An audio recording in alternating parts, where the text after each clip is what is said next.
Well, as they say, better late than never. Greetings, everyone. At least Christopher, how are you doing there, bro? Nice to see you. It's been quite the last couple weeks, and I know the old skipper hasn't been around as much as he'd like to be, but I'm coming around, and I'm looking forward to seeing my buddy Dale when he gets a chance there. I understand he's going to be a little late. And of course, I got things going on the side here again. Well, happy Heritage Day. For those of you that aren't aware of what Heritage Day is, it is a special day here in Alberta. First off, it gives everybody a long weekend. They all like that too, you know. And give you an idea. That's what's going on right now is the Edmonton Heritage Festival. And the Edmonton Heritage Festival goes on from August 5th to the 7th. The 7th, of course, being the Monday they have off. And it culminates at Heritage Park. And at Heritage Park, they have tents set up from every nation that cares to be represented. And we have all kinds of different activities going on. I don't think we're going to have the Ukrainians next to the Russians this year. I hope they're across the field from each other. But neither here nor there. We do have representatives from just about every nation on Earth. And the only cost that incur there is if you want to start indulging in all the different foods. That's why I go down there. I end up having all kinds of different foodstuffs. I especially like the Irish Pavilion, where I end up eating and Irish stew, which I absolutely love. And there's my buddy Field Guy. How you doing, bro? I am good. Can you hear me? Yeah, I can hear you. Super okay. Well. Oh, you got the screen presented. Okay. Yeah, I'm just showing you that we're in the middle of Heritage Days right now. This is Monday is a day off for everybody here in Alberta. We're celebrating the Edmonton Heritage Festival. So you want to eat your brains out. Today's the day to do it. Actually, the last 3 days have been. I need some food. Send me some foods. It's Skipper Santa. Oh, it's going to get a lot better. I'm going to shave mine tomorrow. So. Yeah, I'm growing mine for my job. So. Oh. Can I say? Good, but. You know, and I have my new suit this year. So I'm going to be wearing the traditional Coca-Cola Santa suit, which is really a nice looking one. You should call up Coca-Cola and say, yeah, I need to get that payment from y'all. Well, my luck, they'll send me Coke to drink, and I unless it's Diet Coke with a slice of lime, I don't drink it. Oh. I'll stick to my water with my waistline and all the milk and cookies during this holiday season. I think they make a Coke with lime in it. I think there's one. I know they make it in Mexico because I've seen it. But I think they do make one in the United States too.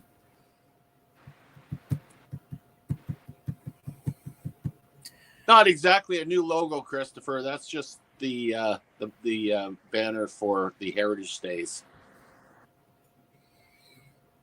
But Neil thinks, he wouldn't mind having. Oh, Dale sounds different. Oh, thank you for calling me Dale. Why not? Hey, that's a compliment, actually. I ain't stressing over that. Yeah, no kidding. My goodness. Yeah, sure. I see Dale is slowing down his YouTube activities here shortly. He won't be doing as many lives, or they'll be sporadic. Of course, since I'm able to catch him now, that's when he's slowing down. Yeah, the thing is, I think we burnt each other out. I mean, we're doing 4 lives a week.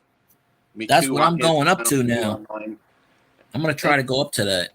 Yeah, I'm going to increase mine too after I deal with my pet. I'm kind of focusing on my dog. a lot, and spending as much time with him as possible. And then I'll be looking at trying to improve my technology on here. I'm not happy with. I mean, I'm seeing what a lot of the content creators are doing. Yeah, useless junk. Well, some of it is. I mean, I'm trying to get something where we're all going to get something out of it, but at the same rate, a little bit more professional in the presentation. And yeah. that takes some learning.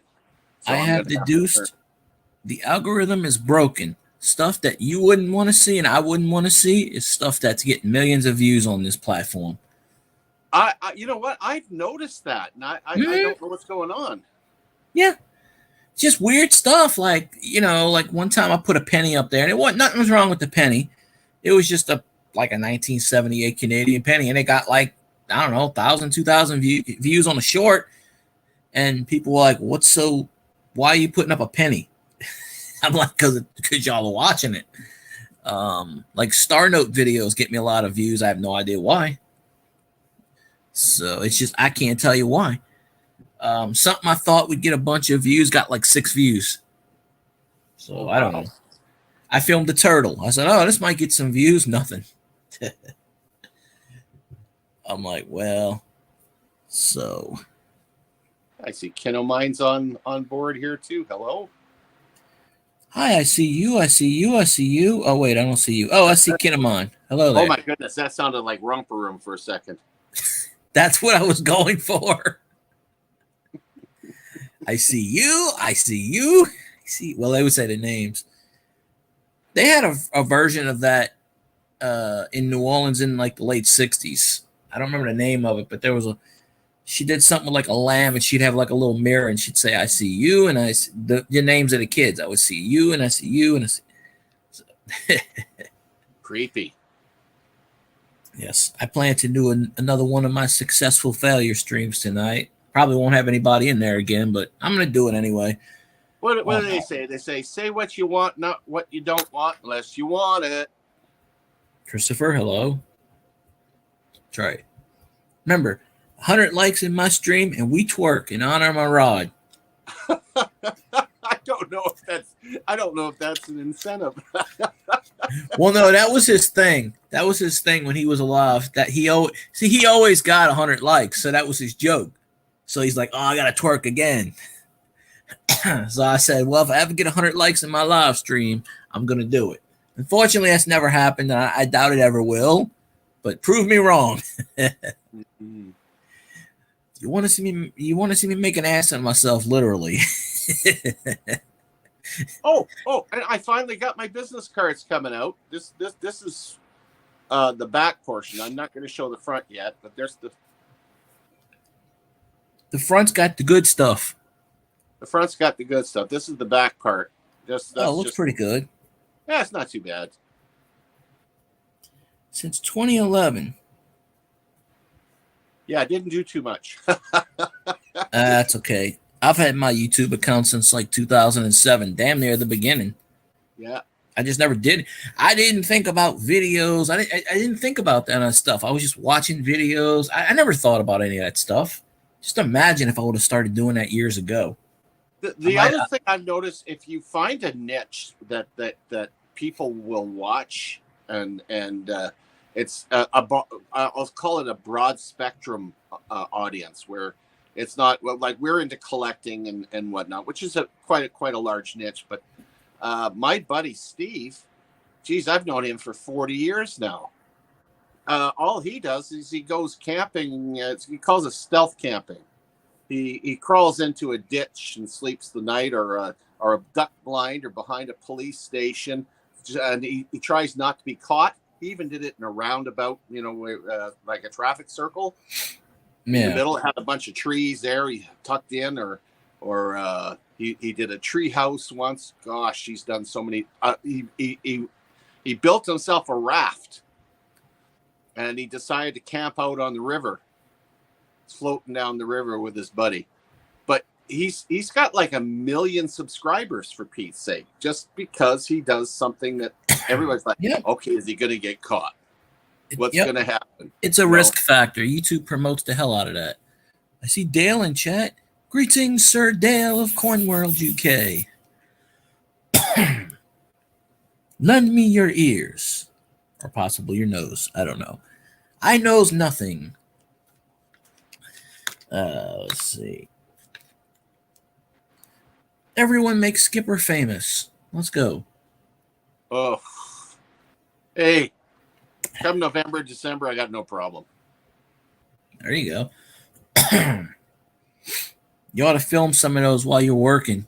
Get somebody to film it on YouTube and hey, see if it sticks. Yeah. Especially around the holidays, you could be like Santa's at the mall.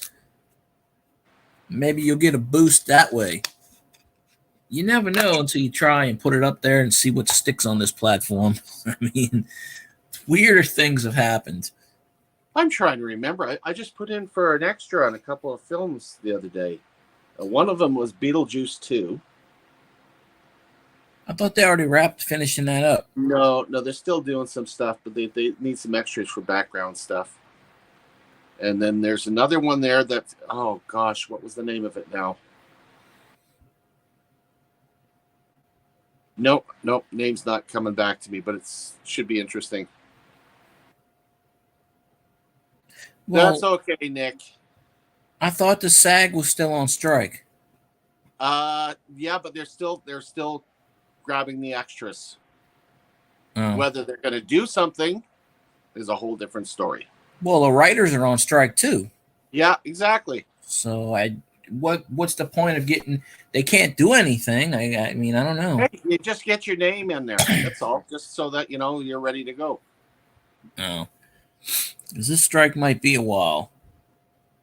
I have a feeling it will be. Well, they're fighting over the AI rights. There's a lot of AI things going on right now. It's just, you know. Well, the truth is, AI has gotten to the point where you really can't tell. Mm-hmm. Yeah. They're doing pics. They're doing, there's a few commercials I've seen. It's crazy, but extra work is fun. Getting paid for sitting around.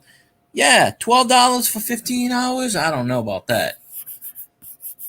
They keep you there as long as everyone's there. You might be there at 15, 18 hours.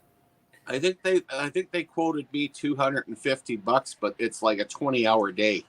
Oh yeah. They just give you a standard fee too. You don't get paid by the hour. So technically it's if you get long day. 250 hours for a 20-hour day. That's not even, that might be $10 plus an hour. Not very much money. Yeah, that's you know.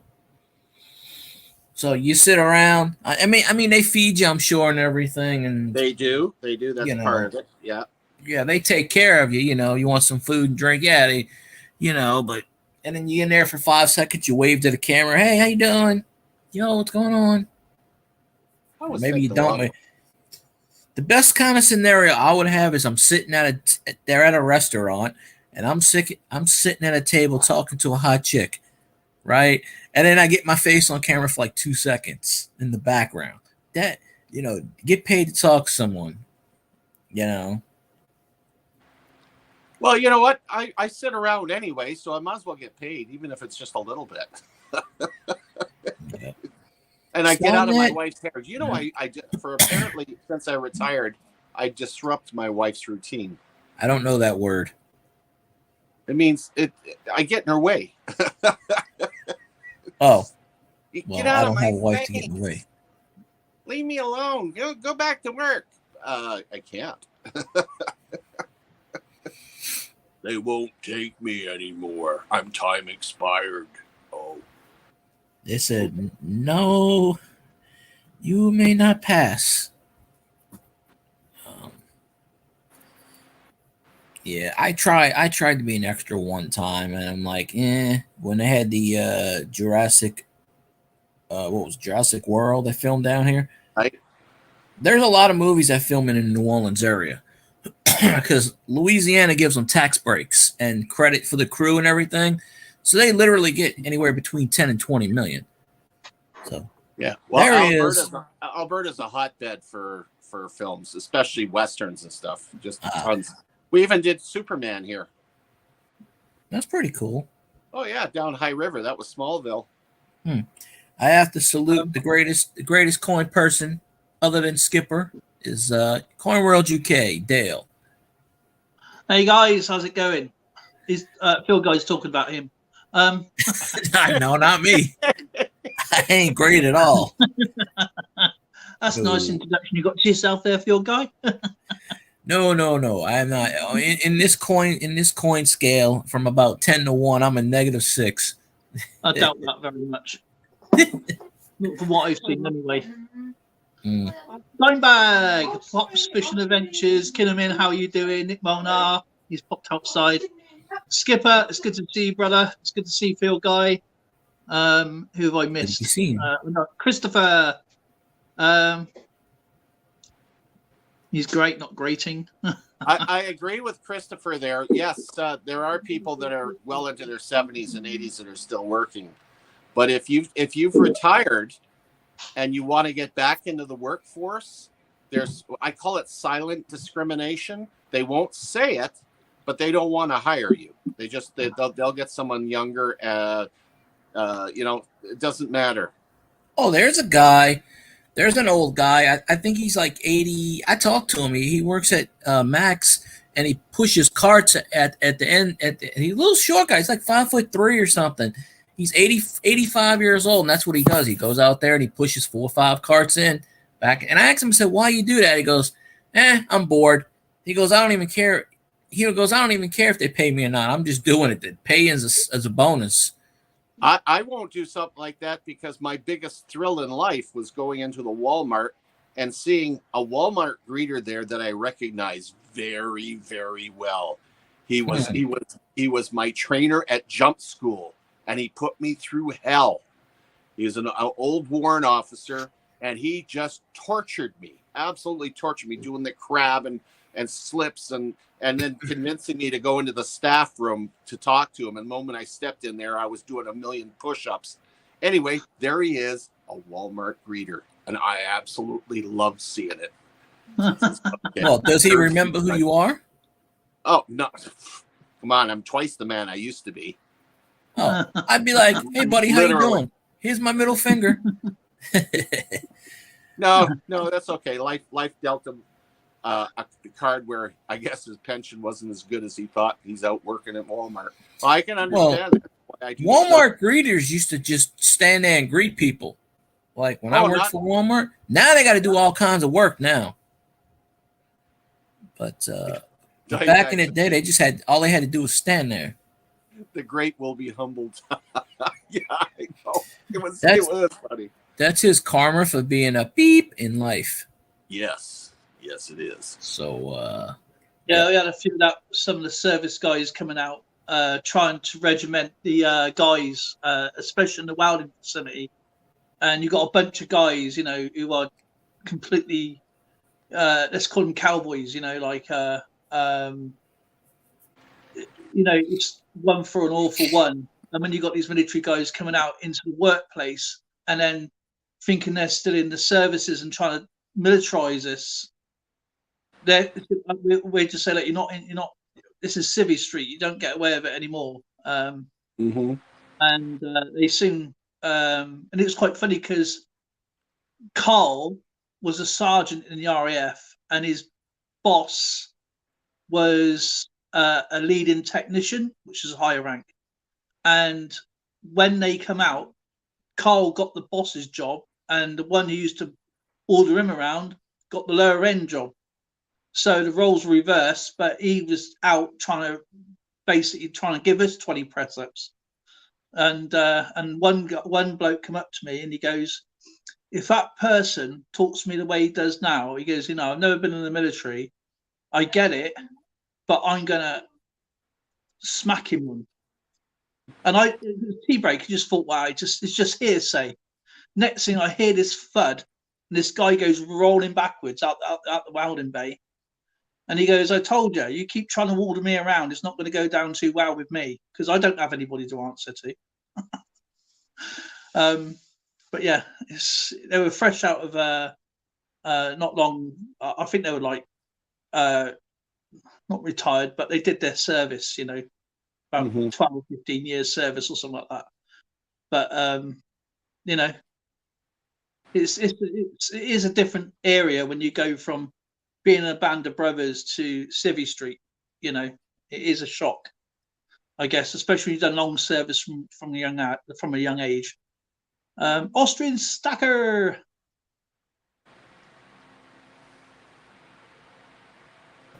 Quack, quack. The old guy's still breathing. Well, that's a good thing. Wait, do I have a pulse? Yeah, I think so. I think I have a pulse. I'll let Skipper give you mouth to mouth on here.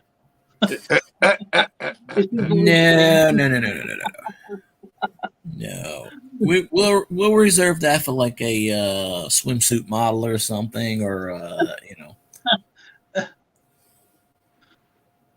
Now Santa could wish it with one of his wishes, wish me back to life. So we're gonna have to send him.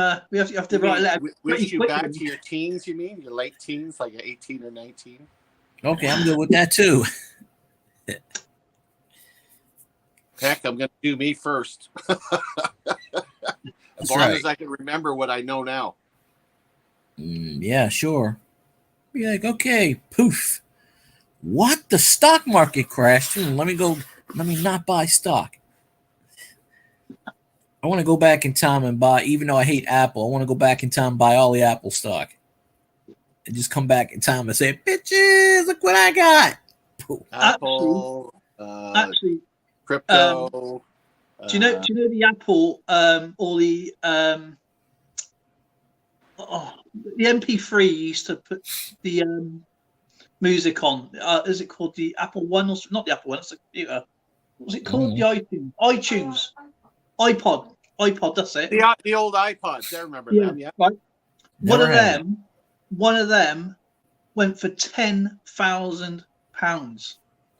It's still mint in box. No, they bought it for their daughter when she was about 13, and she's now passed it on to her kid, and her kid said, "What do you do with it? What is it?" Because obviously she's got an iPhone, so it was pointless.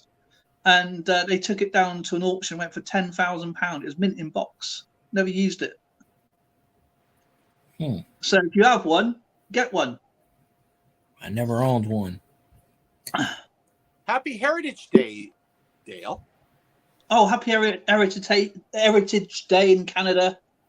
Yeah. Salute Canada. Oh yeah, with all the what's it called? All the cultures. That's right. Lots of great food from all over the place. Covered in maple syrup. Yeah, no, that's everyday stuff. Irish stew with soda bread. Smothered and covered. That's a lot of meat. Stew. Petaha. How many meters are in £10? A lot. 0. At least 12.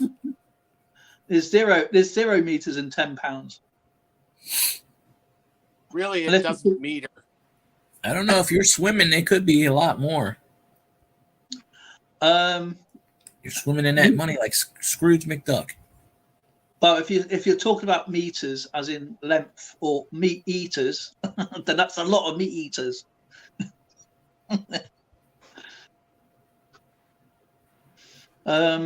else we got? Christopher Ty. How is Christopher doing?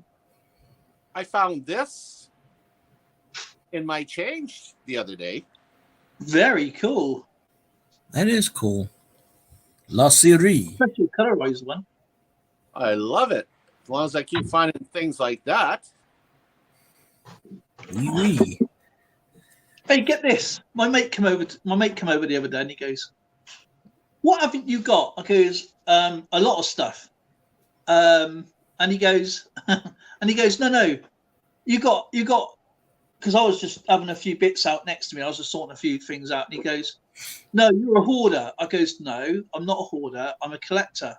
He goes, "Still hoarding?" I goes, "No, hoarders just find stuff and hide it and leave it. And it builds up to a point where they don't do anything with it. is where we, as collectors, preserve history. We document it, what we have, and it's either book form or computer form, and then we know the value of it. It's an investment for later on, not for me, but for our families in the future. And or if we need anything, we can go and trade it in and exchange it for something that we may need, or we trade. I goes, that's a collector. I goes, a hoarder hoards a lot of stuff and forgets about it and don't know what they've got, and then the house is filled up with stuff they can't even go upstairs. You know, they can just about move into one room or climb. You know, you've seen these houses where they're just full up with. They've got like a 5-bedroom house, but they live in like 1 square foot of the house. You know. Thank you. Mrs. C keeps calling me a hoarder. I log everything on spreadsheets. I got everything organized. I've got it in books and cases, everything else. Everything's organized. I am not a hoarder. Do you hear me, Mrs. C? I'm not a hoarder. Collector's different to a hoarder. He's a gambler, folks. Gambler? Actually, I am a gambler. I've been playing poker for over 50 years. See? Yeah, I've been playing poker for 10 years. Still not listening to what I'm saying. Yeah, get poker? me in a Yes, good tournament. I did. I'm in heaven.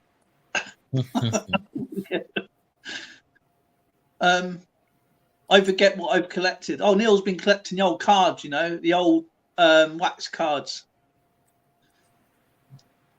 And Neil's got so much stuff he forgot.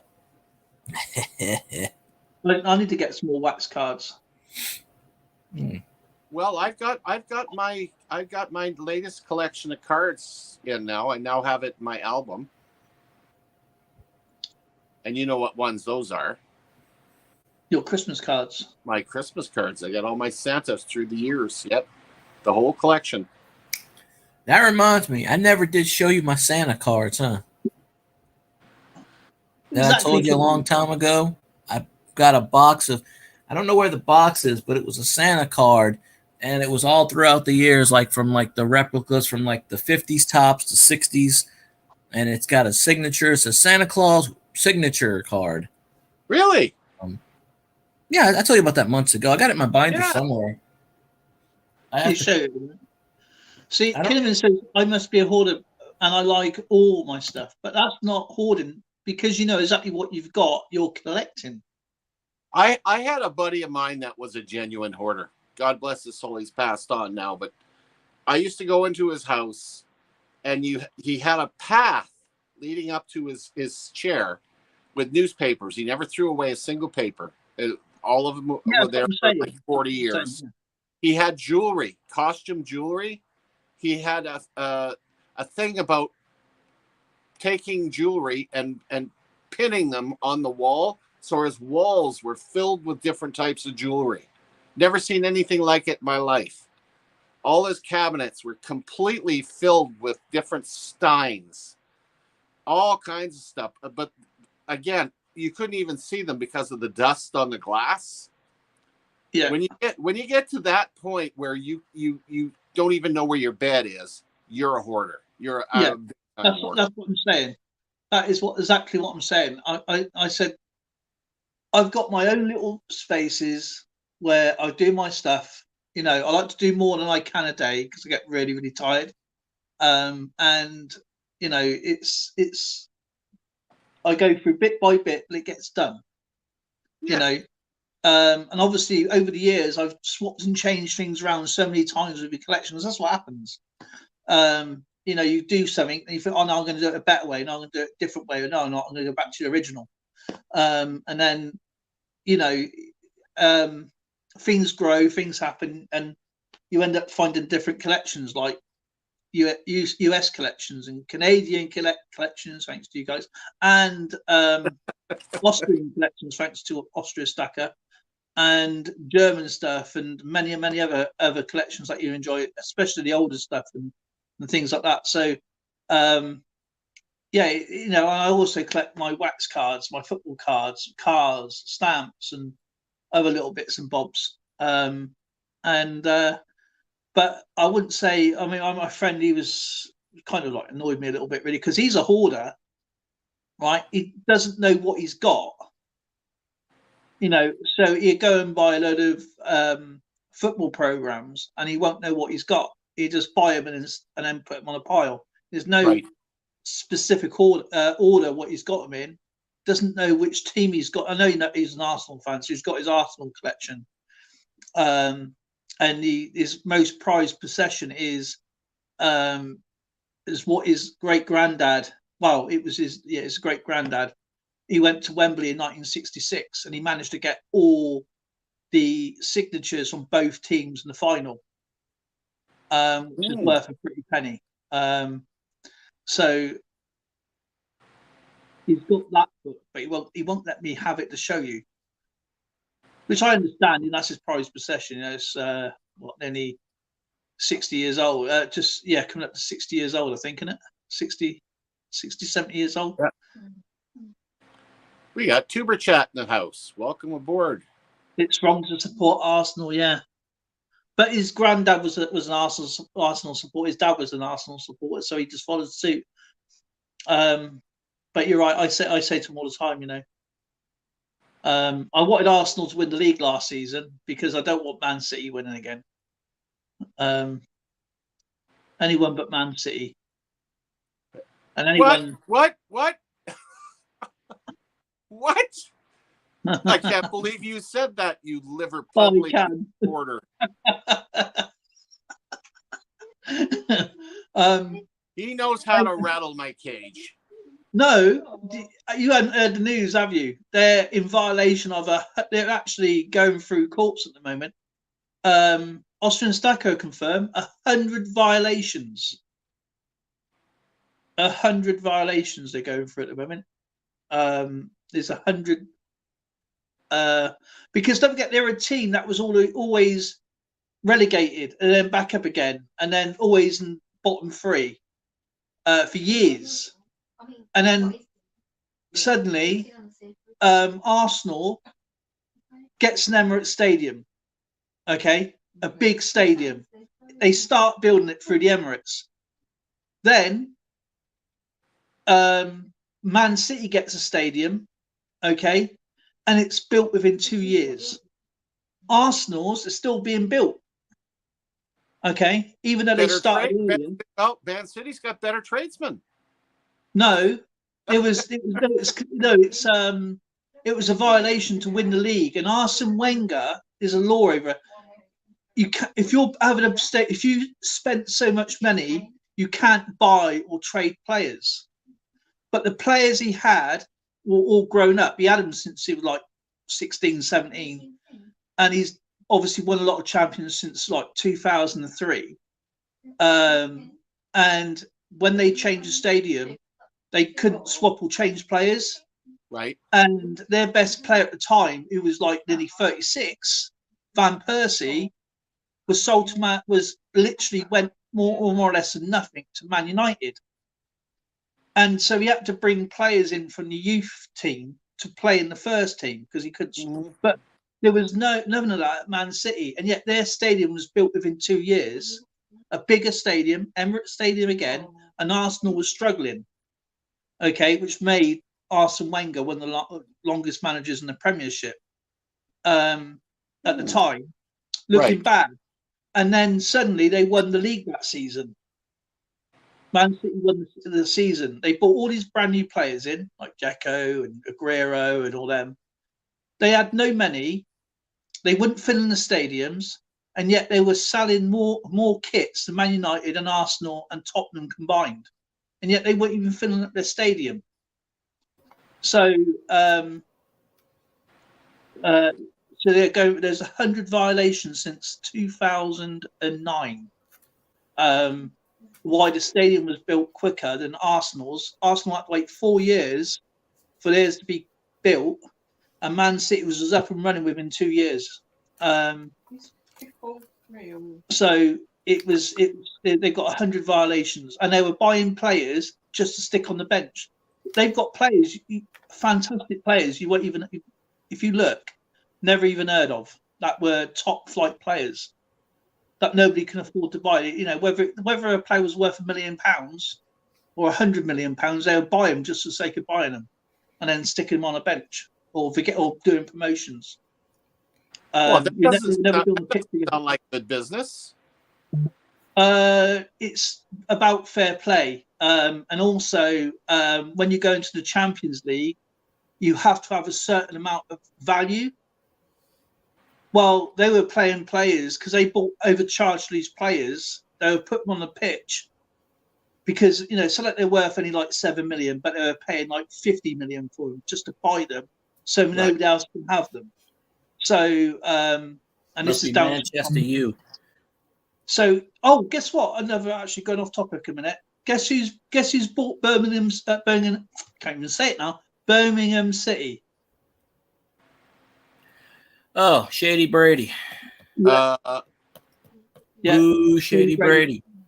Yeah, I heard he bought an English club. Yeah, he's bought Birmingham. He should go move to England. Yeah. Well, Ryan Reynolds owns Wrexham, and his friend Rob, whatever his name is, I can't remember his mate's name.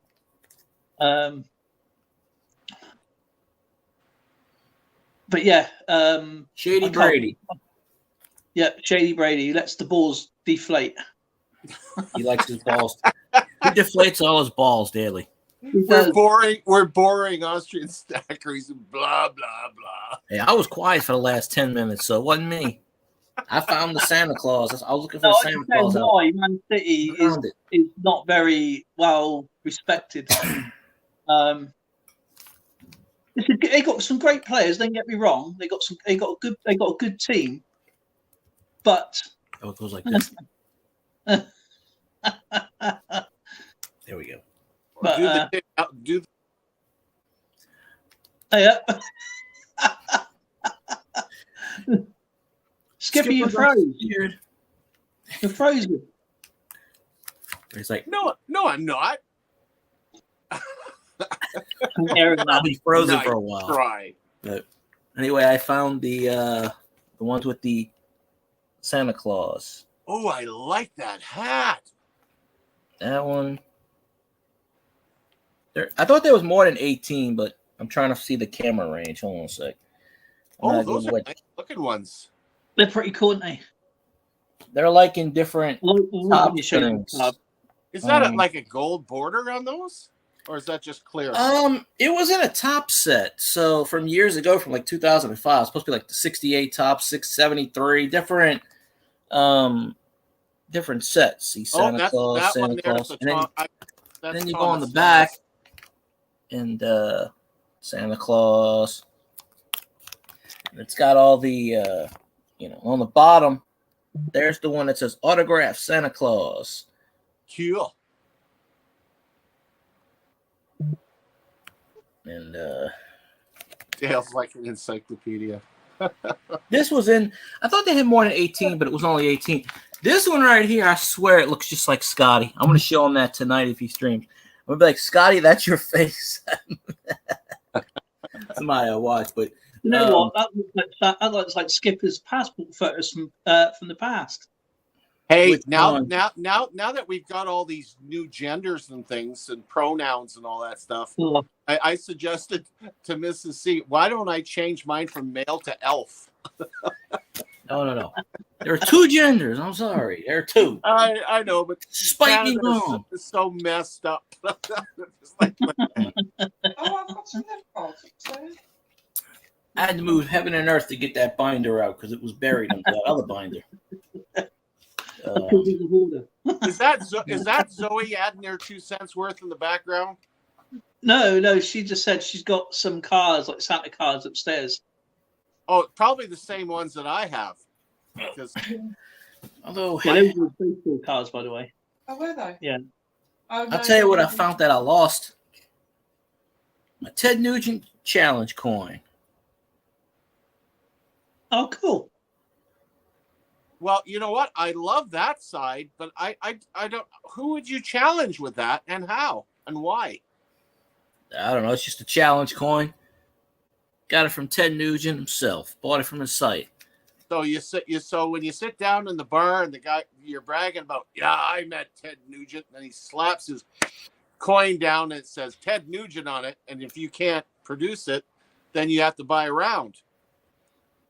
Why not? I don't know the whole thing of challenge coins. I just bought it because it was pretty cool. That's how it works. That's how it works. If I were sitting down, say, if I went to visit you and I was sitting down with a bunch of U.S. veterans and I was bragging about having gone to the U.S. Ranger School, I better have a Ranger challenge coin sitting in my pocket, or I'll be spending a lot of money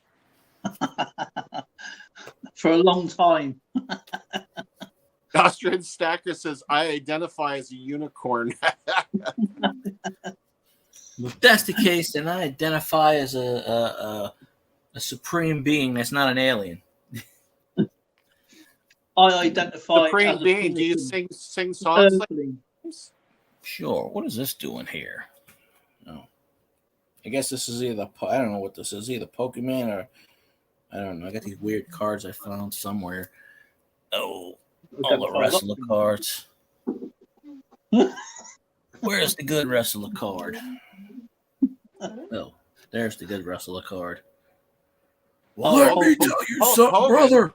Who's he wrestling there? Don't tell me. Don't tell me. It's the Jap guy. Hold it up. The Japanese guy? 1985. Oh, yeah, I remember him. I can't remember his name, though. I got the actual Hulk Hogan card sitting over there somewhere. Oh, I found that darn Kobe Bryant card I want to sell, too. That's something I missed in my childhood, going to the WWF matches that we used to have in and around Detroit, Michigan. Oh, my goodness. We used to go over there and watch it. They were great. I got to see some really Bobo Brazil and bloody, Andre the Giant and all these amazing wrestlers. I got more stuff over here. I got stuff out the wazoo. Iddy and Ot. His pronouns are Iddy and Ot. I've got all these Saints cards I got to put in a binder. I got a whole bunch of them. I got a stack of them. Most of these I got to put in a binder. I got room. We met a lot of wrestlers in my time. But there was two I absolutely love from Southwest Championship Wrestling. Was the Sheep Herders. Oh, yeah. What, they used to wrestle sheep? No, they used to set people's heads on fire. They did it. That's why Dusty Rhodes got all his scars from, because they set his head on fire. Well, they were the bushwhackers in WWF. Yeah, when they went to WWE, they went as the bushwhackers, but it was originally called the Sheep Herders. Yeah, one of them passed away within the last year. Yeah, I can't remember their names though, but they were the heels of the heels. They were. I'll answer that with, well, no, he won't know what that is. LSU. That's a clue. LSU. Let's see. Is that university? Louisiana State University. Okay. Austrian Stacker wants to know where you're from there, Field Guy. I just said it. Louisiana State University. Yeah. I met one wrestler back in the day. It's a funny story. I met Ted DiBiase, the $1 Million Man. Yeah, he was awesome. He's not long passed away, did he? No, he's still going. You know where I met him at? He was walking out of a pawn shop. What song is $1 Million about? No, he did. He pawned it. Really? No, he went there and pawned it. Yeah, dead serious. Yeah, that $1 million bill. He went in there and pawned it. Oh my God. Yeah, he did it as like a joke or something. Yeah, I met him up in there, and yay! He was walking out, and I started talking to him, and I was like, "Oh, I know you're familiar," and he's like, "Yeah, So that's the only wrestler I really met that I'm aware of. Although there's a few of them that live in the New Orleans area. My friend met Heidenreich, and he was in like about 10, 15 years ago.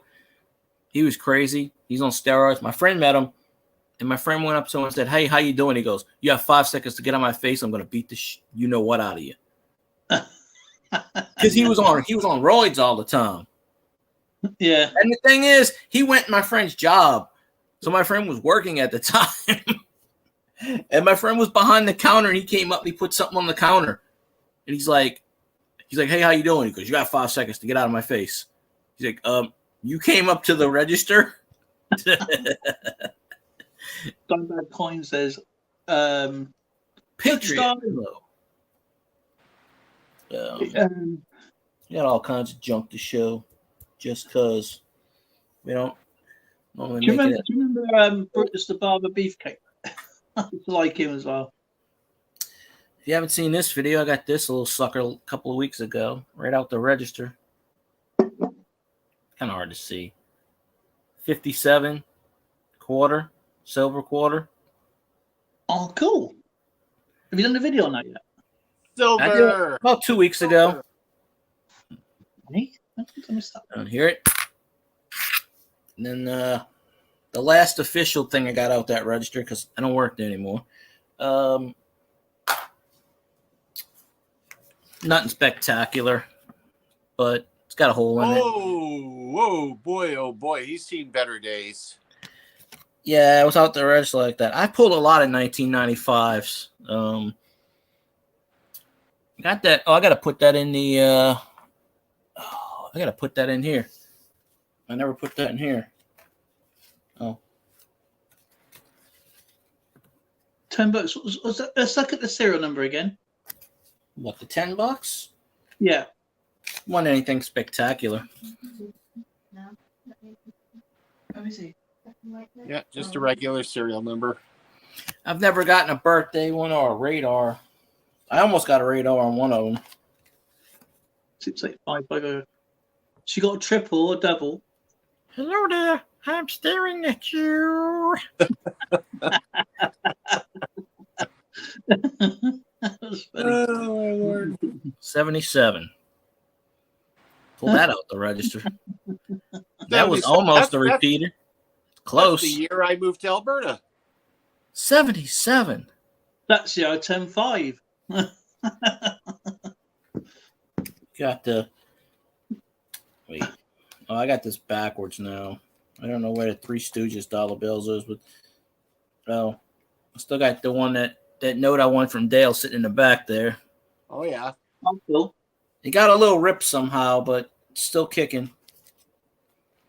Let's see. Yeah, that is. I think that's like. Where's that darn dollar bill? 1912, I think that bill. I'll find it. Oh. Well. That's what I should use as my channel name right there. .316. That's the official. This is the official dollar of the Field Guide 316 channel. That's pretty cool. Ignore those other numbers. Yeah. The star. He's got a Dallas Cowboys star note. What? Funny enough, I was just watching a football game from 1975 where Staubach lost to the Chiefs on Monday Night Football. Oh, he lost. I pull star notes all the time out of this thing. I got about 1 million of them in here. Oh, wait, there's my new suit. When you what? It's Santa. That's my new suit. That's the one I'm getting from Walmart, no less. Stop giving Walmart your money. Because it's like $800 cheaper than the ones that I was looking at. Ain't too bad. Not too bad at all. Man, I hope it's got air conditioning. Come on, I'm in Canada. Canada? Canada. Someone said they needed subs. I'm like, I don't know. Oh, I already got dime bags. I can't get you again. Canadian needs subs. Let's just thing again then. Be like that Frosted Flakes commercial. They're great. Yeah. Of course, you can't. What does the star mean? That's a good question, Stacker. Dean, you can, or Dean, Dale, you can answer that. I did a video on that, but I'll let Dale answer it. Okay, I'll answer it. When the Federal Reserve makes the banknotes, when they print them off and they get noticed or a misprint or ripped, they will reprint them and it will go on the system as a reprint, and they'll have like a little star to show it's a reprint, basically. Exactly. But they are highly collectible with a decent. Well, they are always collectible, but if you get a star note with a decent serial number, and that could be on any note. So yeah, I used to get star notes at least once a day. Some of them I pulled out, some of them I didn't. But I never got anything like with 000. Like Cajun, somebody on Cajun's channel one time got star 00000. I had like 5 zeros in front of it. I can't remember who it was. Oh, that's you. I was like, okay, that sucker needs to be kept. Mariah Carey? I don't think so. I've been good. PA, how have you been? Santa does say ho ho ho a lot. I don't know.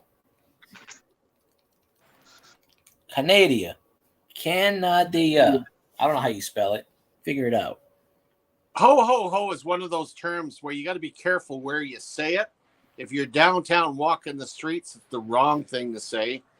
Something like being in an airport and saying, "Hi, Jack." Replacement bill.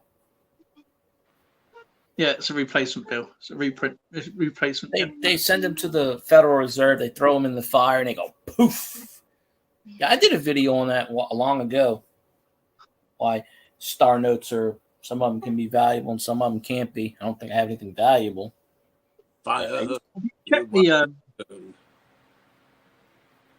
you checked the actual serial number check on them? Not in a long time. But that one that I got where it said star 0316, I won that from somebody's channel a long time ago. I don't know if it was Couch Collectibles. No, it might have been Couch Collectibles, or it might have been that other guy. I won it off of Twitter, actually. It wasn't even a YouTube contest. There were like 3 people that replied to the post, and I just happened to win it. That and I went straight to you. So, what I'd like to get is one of those Sacagawea dollars that was in the cereal boxes. Oh yeah. I don't have any. Well, I don't. The Cheerios. Yeah, it was Cheerios, I think. Yeah. Yeah, they're actually quite collectible now. They are. Sacagawea dollar. A lot of money. Bad lighting, but because that was supposed to kickstart the actual collection of them, wasn't it? Let's see what else is here. I like the Sacagawea dollars, you know. I got a ton of the Sacagawea dollars. I have a whole about that big, tons of them. It's sitting in there. I have to it took a miracle to get to that binder. It would take a more miracle to dig in that box right there. Do it. Come on, let's peer pressure him. You already seen him before. Let's see him again then.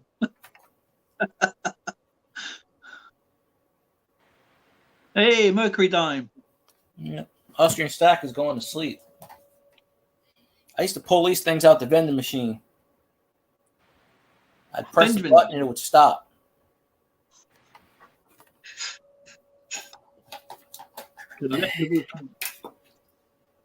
PA, if you're downtown and she says, "Hey, get lucky," you may need penicillin. When you're going ho ho ho down the thing, and you wear Woo! Behave yourself.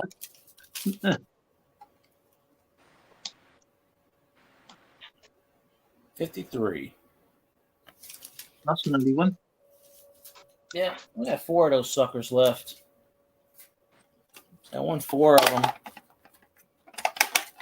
1, 2, 3. I think I've only got Awesome. like 63s. I think I've got 3 or 4 of those. 4. I used to win them out the vending machines. They'd hang like this, and I'd press the button, and it'd go, bink. And they go, how the hell you do that? And I go, easily. I have a plan. I used to count 27 and hit the button. It worked. You told me your plan. Nobody ever got it, though. I was the only one that ever won out of there. And I won 4 times in a row, and they were just like, that's it, we're done. And then they took all the coins out.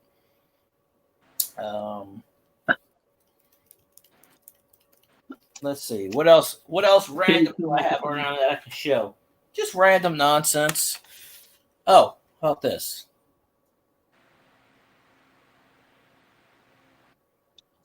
Poof. So, Stone Pilots. The band. I think Lauren would know more about that than I would. Oh. Stone Pilots. Stone Temple Pilots. Yeah. I'll go pull a Britney CD out We over went here. to, was it a couple of weeks ago? She went to Def Leppard, didn't we? Motley Crue. Good Lord. This thing got so much dust on it. Still in there? Oh, not in there, but I broke the damn thing. I must have stepped on it. Anyway. That's scary, right? This is Britney Spears CD. It's a scary thing. Just random stuff lying around the house. I don't know what else is random that's lying around. I don't know. Got a bunch of few things here and there. I don't know. Oh, they had the where is it? I just had it. Oh. Here, this will date it. This will date it. Cassette tape. I think I only played this thing once. What's that one?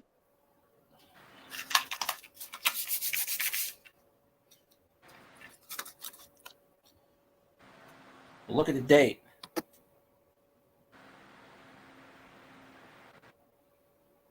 Can't see it. May 16th, 2000. 2000. Oh, wow. 23 years old, man. It's got random stuff. I have a bunch of tapes. Tapes away. I remember the 80s and when the top 40 was on, every girl around the country, all you heard was play and record, play and record. Shut up on a Sunday, top 40, press play and record. A bunch of tapes. Got tons of them. Yeah, that one's got quite a few. Just got a little like one of them. Okay. Yeah.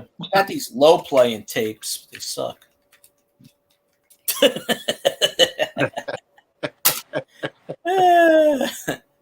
Good Lord. I had to show that one. Hey, that would work with Biden too. That would work with him. It's like, my God, what do we do? One of the things I never done with anybody here is I didn't show the. I set up displays for the Royal Canadian Mint at West Edmonton Mall, and never did have a chance to show you what the results were. So here's a few examples of the displays I set up at the mall to get people to start collecting.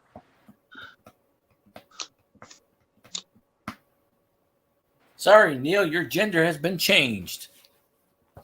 You're now upgraded to alien. Oh, excellent. Quick, let's raid the Canadians. Yeah. That's pretty cool, actually. They have their stuff sitting in a case. I like that.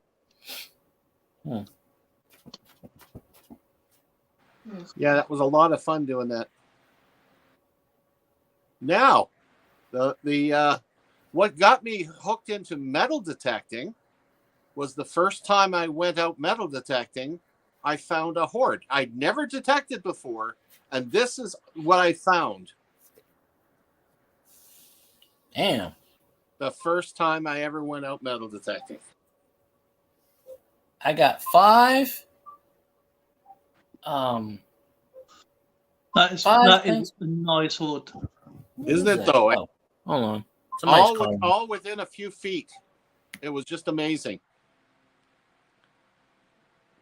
That's pretty neat.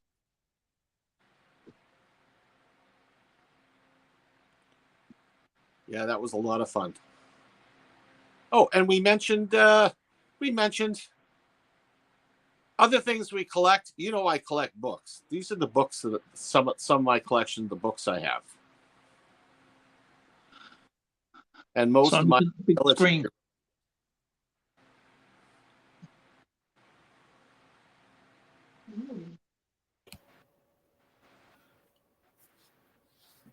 Good. Wait a minute. What was that symbol? Yeah. I'm not going to go on. If you want to see the symbol, that is my pride and joy. I wanted to do a floating display showing, honoring the state of Israel and what they went through in World War II up to present day. And what you're seeing there on the left is a coin issued by the Nazis to the Jews in the ghetto, followed by a commemoration coin for the liberation of one of the death camps, followed by the coin that's presented the Israeli Defense Force on Masada when they graduate. And it says, "We shall remain free men." So it shows how it's progressed over the years, and that they for the state of Israel. A lot of history there. That's one of my favorite ones that I did up. So we can, that's the joy of this hobby, is that you can do things like that have an impact, that show history. Yeah. Oh yeah, definitely. I just had one of those calls on the thingamajig, and I think it was one of those scammers. I should have played it on here. I should have been like, "Yeah, what you want?" No, we ain't got that today. No. I like getting those phone call scammers. I'm gonna contact scammer payback. I'm gonna say this number keep calling me. So bad now. I used especially the Chinese ones we're getting here, where now they give you the option of select either English or Chinese when they call. As soon as you hear Chinese, that's it. Just hang up. I just had the hello. How are you doing, my friend? Like, who you want? No, who do you want to talk to? Susan. No Susan here. Bye now. They always do that. They go, "I want to talk to Susan." I go, "I have had this number for 15 years. There ain't no Susan. Trust me." So, someone. I had one, and this girl was on the phone, wasn't she? She phoned back and wanted to go out for a date. It was so funny. Do you remember? You can get those scammers to say anything. I would love to go on a date with you, but can you come to Mumbai? I said to one, "Do you have accident insurance?" It was your accident, wasn't it? Was it accident or home insurance, right? And I said, "Oh, I didn't know I had to have home insurance on the ISS." I said, "Okay, I live on the ISS. Didn't know I had to have home insurance." I have the People's Party insurance, and they go, "What's that?" It's like, well, it's the people and we party. Sometimes we can get borderline cruel with stuff like this. I mean, I've never been really cruel with the telephone scammers, but I have been really cruel with those that come knocking on my door, especially the Jehovah's Witness. I'm terrible with them. I don't get those anymore. I'm sure I'm going to go to hell with some of the stuff I've done, but you know what? It was so worth it. The one day these girls come up to my buddy's house. Oh, no. I'm going to date myself here. This is back when I was still in the Army. I could see my feet. 1964. Oh, way back. And we just come off exercise. I was wearing full combat. I had my helmet in my hand. I was invited in my friend Nick's house to have a coffee. I had cam stick on my face, for Pete's sake. I mean, we just come out of the field. And we're sitting down. His wife, Linda, gives us a coffee. I'm sitting there and relaxed. I was probably there about a half an hour, and then I was getting ready to go, and the doorbell rang. And Linda goes up to the door, and there's these two girls that came up to the door, and they're Jehovah's Witness. So we're listening. Both me and Nick, we're listening in the kitchen. They couldn't see us. We're around the corner. And it just so happens that they were talking about war. Oh, no. And I'm going, Nick, I got to go home, but I can have fun with this. So I took my beret off, put my helmet back on, and I waited for just the right time to leave. I swung around the door, and then right past them, I looked them square in the eyes, going, "What's the matter with war? That's my business." And one of the girls peed herself.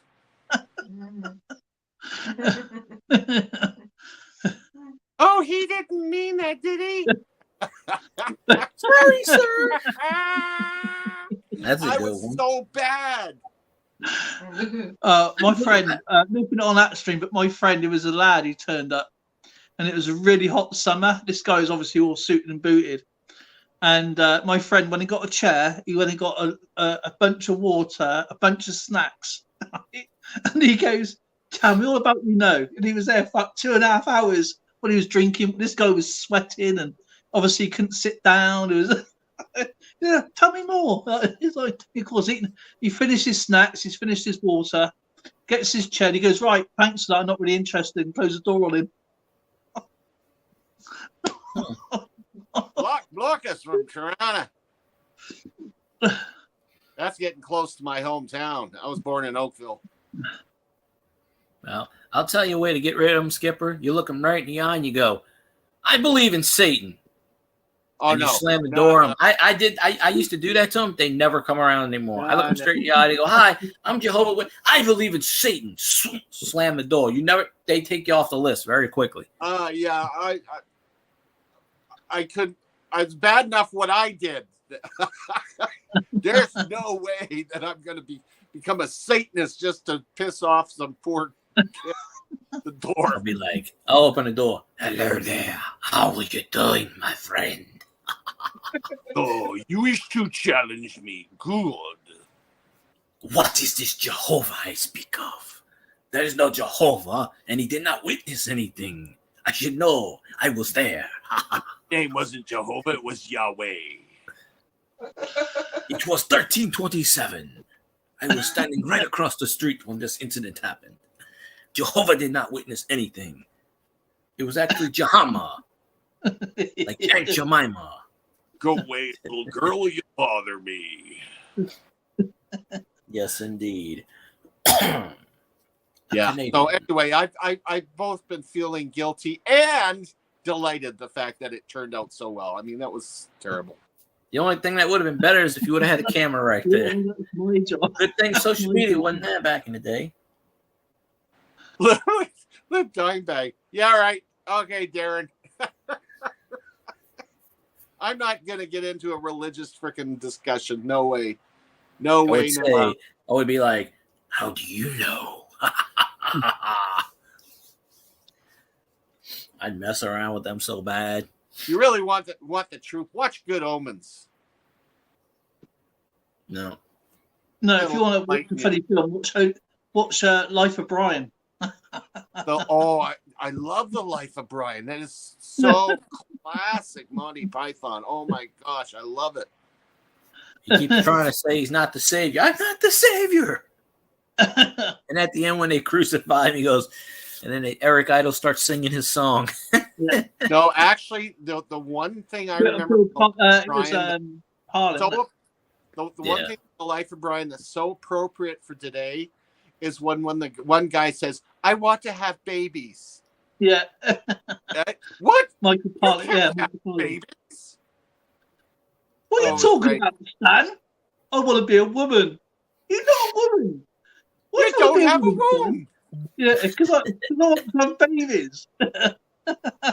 You can't have babies. Oh, I know. That was one of my favorite. It's so appropriate for today, Why can't I have babies? No, you haven't got a womb. I love it. I love the Monty Python series. Yeah, me too. My wife doesn't like spam. She doesn't like Monty Python. Can you imagine? Mrs. C doesn't like Monty Python. What? Yeah. How can you call yourself a Brit? I'm not a Brit. I'm from Holland. I said, yeah, okay. Monty Python's a classic. Oh, it's just classic. Flying Circus, the 40 Towers. Faulty Towers, awesome. You know, if it wasn't for the members of Mighty Python, the BBC would they used to wipe shows clean back in the day, and they bought the rights to the videotapes because the BBC were going to wipe them. Yeah. Wow. BBC had some really good comments comments about that on his documentary the other night. You remember the two Ronnie? The two Ronnies. Yeah. The two Ronnies, Morgan and Wise. Yeah. For those US folks that are watching our thing, we were fortunate in Canada. We got a lot of the British shows way late, like year or two late, but we always got them. Like, we don't know what to put on Canadian television. I know. Let's put British stuff on there. Yeah, it works out. Only Fools. I don't like that one. I do not. I've tried watching it. No, because you don't. Justin, I watched it. I'm like, can people really be that stupid? Okay, right. Back in the day, okay, when things were tough, right? Back in the coming up to the 60s and 70s and 80s, okay, things wasn't exactly great. So you had to do a lot of ducking and diving, okay? So it's actually a story that Dow and Rodney goes to get rich. They become millionaires.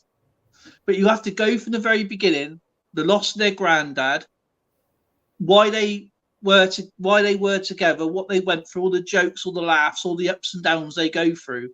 Because some of it is humor that's not supposed to be humorous. Some of it is not supposed to be funny, but it is. It's a way of. My dad was the same. My brothers were the same. My uncles, they all done ducking and diving. So, the quick. But the quick, it's a case of. You don't want to rip off anybody, but you need to rip them off to get some money. So you have to do some twists and turns as going along. And it's not like a case of tour bus. Yeah, like the tour bus. Like he gets Rodney to go and do night work and drive in the daytime. And he's just like a traffic warden. And he goes, Rodney, wake up, it's 9 o'clock. It's bed. He goes, I thought it was 9 o'clock at night. I've only been in bed for 20 minutes. Yeah. But there's more to it as it goes along. Like Grandad, obviously, he's always doing it. He makes like 50 quid for doing nothing. Yeah. He throws all the stuff down the chute. Mrs. Brown Boys, I'm not really interested in that. I love that one. One Foot in the Grave is fun to watch. One Foot in the Grave is hilarious because he is a proper old boy that would live down the street. There was always one person in the street that was always cranky.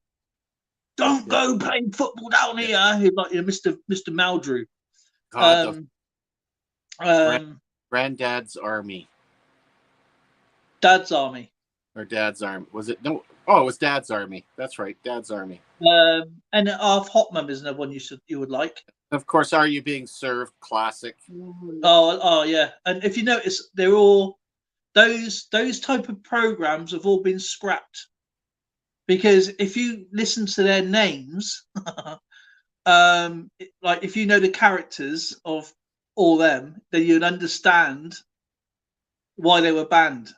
Today's TV, even though like when we watched it as kids, we didn't think about things like that, you know. But if you listen, if you get the names and understand what their names mean, you can understand why.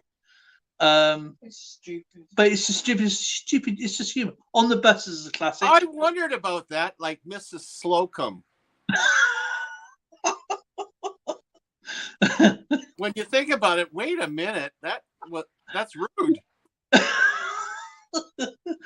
Keeping up appearances is fun. It's fantastic. Now look here, Richard. Now look over there, Richard. Captain What, Peacock. Some mothers Yeah, do have Captain. them. Babe, Yeah, some mothers do have them. yeah. Some of us do have them. Good Night, Sweetheart's my favorite, though. Above all Oh, the good ones. night, sweetheart. Yeah, that was really, really good. But that was more of a later show. Yeah. Because LOLO is a good one.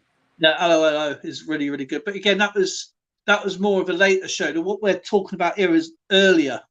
Yeah. It- Keeping Up Appearances, I could not stand that. I felt so bad for her husband, Mrs. Bouquet. Oh, that's awful. Mrs. Bucket. Yeah, Mrs. Bucket. And Dale, Captain Pugwash, and worse on that front, yeah. Captain Pugwash. The names are very, very controversial in a lot of these places. What else is there back in the day? There was quite a lot. Probably so. I'm going to jump off the panel, but I'll still be in chat. No, I'm not going anywhere. I just want to listen to y'all two. I don't get a word. I don't know anything about this subject. I'm going to sit in the back and listen to y'all. That's all. Well, you know, you've got shows that I'm sure you watched, like the Beverly Hillbillies and McHale's Navy. And ironically enough, that show just, I mean, the commercial for that just came on because I watch MeTV a lot. But yeah. Yeah, I I love the Beverly Hillbillies. Home Improvement was awesome. No, I was just going to jump off just because, you know, like I said, I got to charge my laptop. I'll still be in chat. All right. You bring the audience back. They're not here for me. They're here for y'all too. Alrighty then. Tanko. Let me jump off. I promise I'll be back whenever. I'm going to be in chat. Neil says, I got all my skills from Blue Peter. Really? From Blue Oh my word. Blue Peter. Oh. You do That know went I know down. who Blue Peter is, right? Yeah, go on. Who's Blue Peter?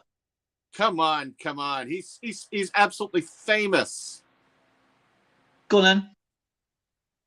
What? Who's Blue Peter? Blue Peter is a fantasy character that is not really that nice. We're on about the program Blue Peter, right?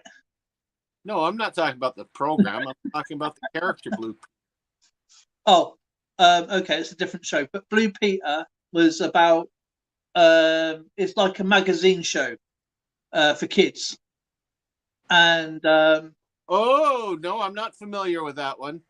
they had like some part they had like about animals, and they had about making stuff, and they go out and show you a garden, how to grow a flower, whatever. So it's like Tracy Island. yeah, they made. So when Tracy Island come out, the toy Tracy Island, and everybody could get one, you know, Thunderbirds. Yeah. But they showed you how to make one, and it was actually even better than the actual toy. So this Blue Peter show is a lot like Pee-wee's Playhouse. Probably. If you didn't know how to make a kite, they would show how to make a kite and whatever. And We used to stuff make. Blue Peter was a famous liner steam engine. Yeah, I've heard about that too. Well, Blue Peter is about people think it's the ship, but it's not. It's the Blue Peter flag.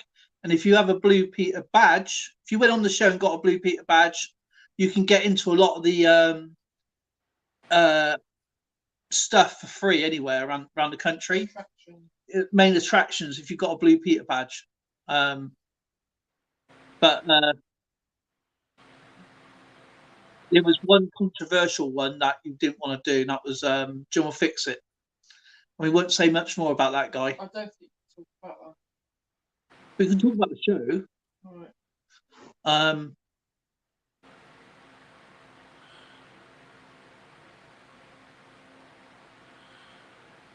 But there was a bit of a scandal going on along with Blue Peter, and they cancelled it. But there was another show I used to like, was called Why Don't You? Why don't you?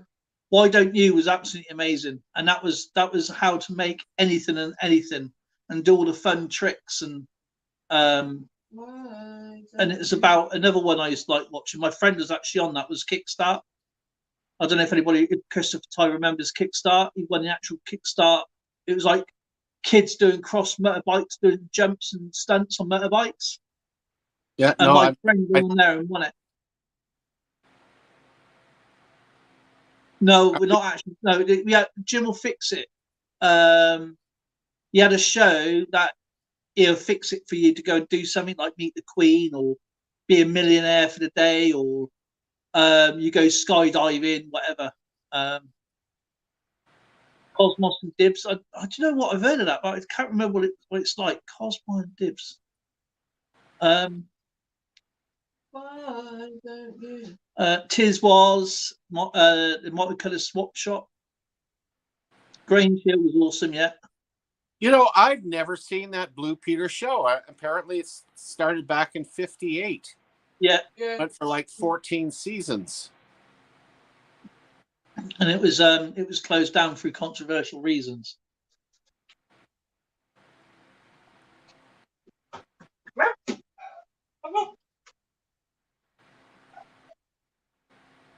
I like the show. Yeah, Kickstart was amazing, and it was another program people may not it was called Screen Test, and Screen Test is about kids who were boffins on telly, and they would show a very small clip of a film or a program that they must have watched that week, and then they will give questions. What was the registration, or what was the teacher wearing? What colour tie was he wearing? And so it'd be like that. And another great one was called Run Around, and you can win BMXs and all sorts of stuff. Oh, that sounds cool. It's like bunches of prizes and crackerjack. You might have heard of crackerjack, where you get to answer a load of questions and you get like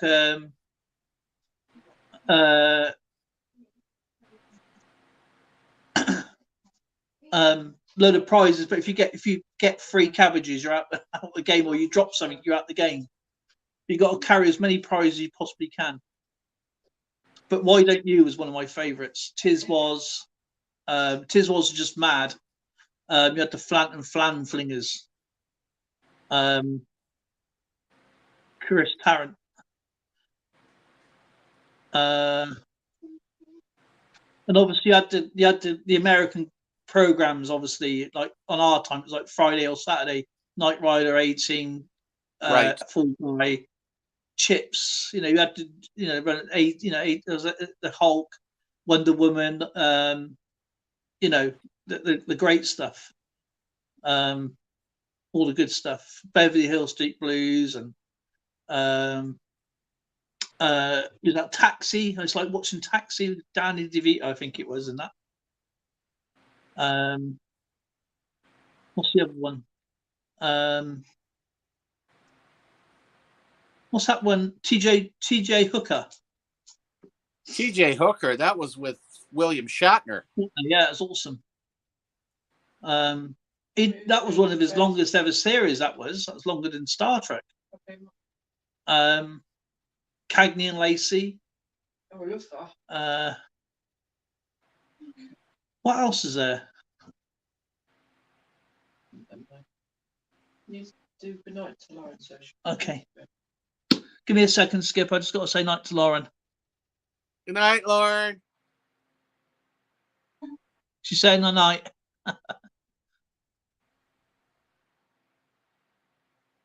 and there he is gone.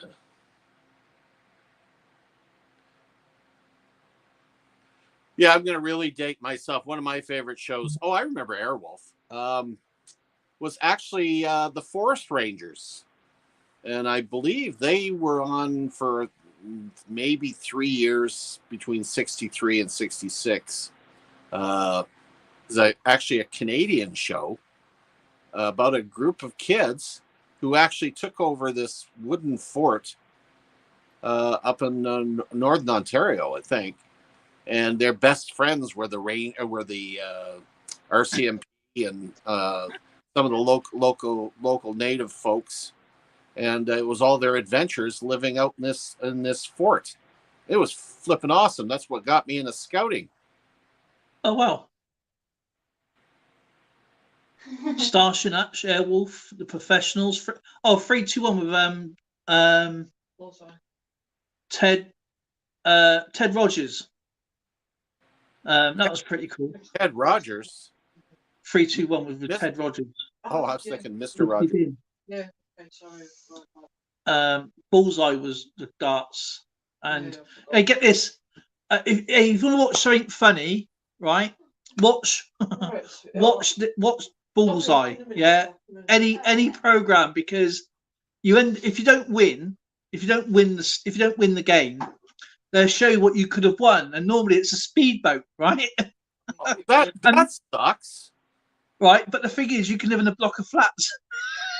They didn't. Don't forget, these people are just everyday working people, right? And they went on there with shower. Does anybody remember the shower suits? They like the noisiest clothing in the world. You know? It's like a brass band coming down the road. If you had like 5 or 6 year and there was really stupid prizes. A husband, a man, and a son, right, won the game, right? They actually won the game. Do you know what they won? Their star prize was women's clothing. Okay, now that is really funny. They won all this beauty stuff.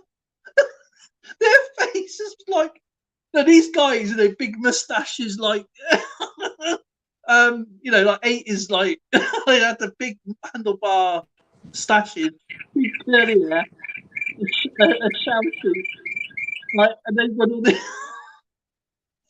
They won all these this beauty stuff. He wasn't even married. Oh, that's funny. Oh man! And the woman won a car, and she couldn't even drive. So she couldn't get home.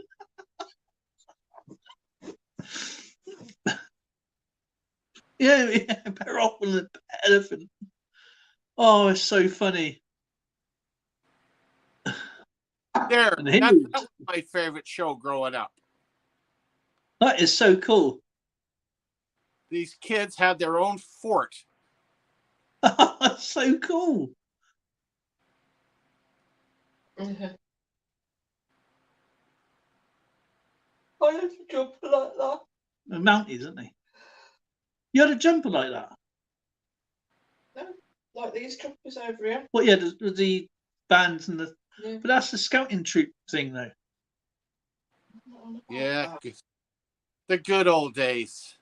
Early 60s. 63 to 66. 290. 112. Do you know what though? There's some great shows. Stingray and Joe 90 and Stingray. Stingray, yeah. Stingray. It was only on for 2 seasons. Because it was part of the Thunderbirds thing. They all were, and they just, because Thunderbirds was more popular, they just carried on with that. And obviously Captain Scarlet. But my favourite cartoon growing up was Battle of the Planets. G-Force. Oh. Yeah. Da, da, da, da, da, da, da. No, we as kids, we were hooked on westerns. whether it be the rifleman or paladin or later on Bonanza and Gunsmoke and all that stuff. And a lot of people don't realize how big people got into this stuff. Even things like Davy Crockett, huge. There's a huge sale of coonskin caps for the longest while. Just absolutely crazy. Well, my mother took it on because we loved it so much. This is us. This is how we dressed. Yeah, I remember you showing me that picture. Wow. Yeah, this is how big this stuff was. It's just complete and running around with guns that looked real, that made noises. Heaven forbid today. This picture is skipping there, look. Oh. Yeah, I'm the tall one. That's my younger brother Mark next to me. That's cool. Yeah, we really took things serious. We went down complete with the cowboy boots and everything. Holy cow. We knew how to play. Well, kids used to play. We used to get a piece of wood and carve it into a gun when we was kids. Oh yeah. Banana Splits was cute. I remember it. Let me see. 1 potato, 2 potato, 3 potato, 4, 5 potato, 6 potato, 7 potato more. La la la la la la la. Videos. And then, of course, I love watching that. I mean, even though we had loads of American stuff. We had absolutely tons of it. Yeah. Red Dwarf? Yeah, Red Dwarf. All right, let's have some Vindaloo. Yes. Come here, cat. Yeah, it was not. I loved Red Dwarf. It was especially the last ones they did where they went back. Do you know what? I watched like a couple of seasons, split up to bits, but I just couldn't get into it. It was funny in its own way. The earlier ones were a bit rough, but it got a little bit better as time, especially with the computer graphics and stuff. It got better. Yeah. But I mean, it's the same with a lot of these programs. You got to give them a chance. I mean, there's loads of seasons for. Oh my God! Look at the way Doctor Who originally looked. I mean, Yeah. I've watched that since it first came out. It has come a long way. You should watch. Oh no! What are you standing on the side of the earth now? What's going on there?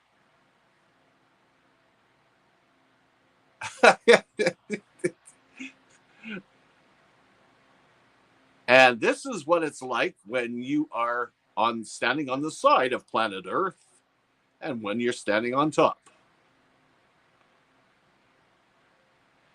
Yes, David Tennant's still my favorite, though, Marlon. Absolutely my favorite. His battery died, so he's sideways. And his parting words were, "Oh no!" And there he is, just looking so. Oh, there he is. He's gone. Are you enjoying your day? I mean, it's a grand day today. I mean, we all know what's going on today, don't we? Have you been to the Heritage Festival? Partying with all the folks down there? I mean, there's all kinds of stuff going on today. Actually, it's been going on for the last couple of days. Gee, Heritage Park would be a great place to metal detect after all this is done. Isn't that should be a lot of surface finds? That's an idea.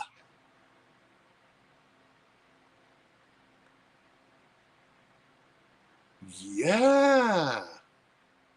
Brilliant.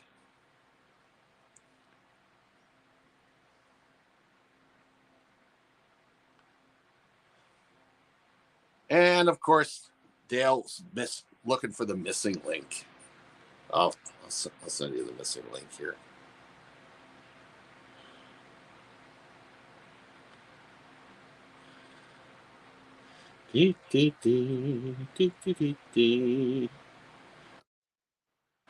Oh, looks like he found it. You found it all by yourself. Yeah, I don't know why there was not enough battery. But never mind. Christopher Ty is saying that you look thinner when you. I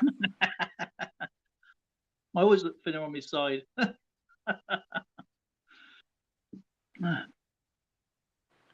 Yeah, my kids are now getting back from the lake, and half the family went out to Wabaman. The other half went down to Drumheller to the Royal Tyrrell Museum to check out dinosaurs. Oh, And they all abandoned me. So as soon as I can coerce them, they're gonna go out and help me do some metal detecting. I got young Josh. He's gonna do all the bending for me. that's the advantage of getting kids, you see, isn't it? You know, I've been looking for a walker that doesn't have metal in it because it throws off my signal.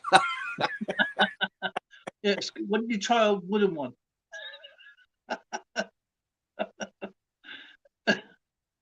Oh, my goodness. Wooden one. Yeah, you probably get a composite one, actually, couldn't you? Exactly. Did you see Marlon actually won an award for his truck? No, I didn't see. You have to, Yeah. They had a car show in Morinville, and he has a Japanese fire truck. A Japanese fire truck. Looks really cool too. And he won an award for entering it with all the other weird and wonderful vehicles out there. I'll have to have a look at that, actually. Monitors, I have Moninville American dollar. I dug it from the 1984 features. Oh, cool. Mm-hmm.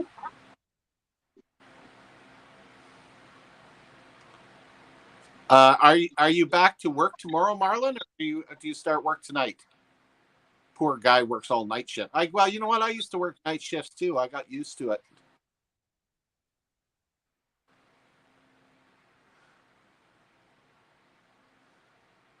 Fire truck won third place, but you know that is still impressive. Only puts out pagoda fires. Well, we got the Kew Gardens. Want to put that out? We got a big pagoda in the Kew Gardens. Well, that would explain the design on the coin. Yeah, but that's what I mean. The R many doesn't explain anything. It's like you get an American $quarter from the 50-cent series program. At least it tells you what it's about. You get R coins, and it doesn't really say anything. It just gives you a picture, like the pagoda. It's got the word Q on it, so people think that's what the pagoda is called. It's called Q. It doesn't mean it's in the Kew Gardens or Kew Gardens London. It's got the Chinese pagoda in there. It's not very well projected. See, it would have made more sense if your 007 coin was called a Q. Yeah, you're right. You had them together, but even then, if you're not a 007 fan, or never even if you went to America or Canada, and I was from I don't know, somewhere from Asia, and I looked at that coin, I will know where that coin's come from and what that coin is. Right. You get our coins, and you're from a country that don't know what they are. They're like, what does that mean? What does 007 mean? Is that an area code? You know what I mean? Is that a code for the fire for the emergency services? You know what I mean? Because all it does, it shows you, at the start of 007, you got the barrel of the gun, haven't you? And then you got 007. It doesn't show you. Doesn't tell you. They should have done it with all the films, like they done with the Charles Dickens. They should have an effigy of, say, James Bond and put all his films in, or Ian Fleming.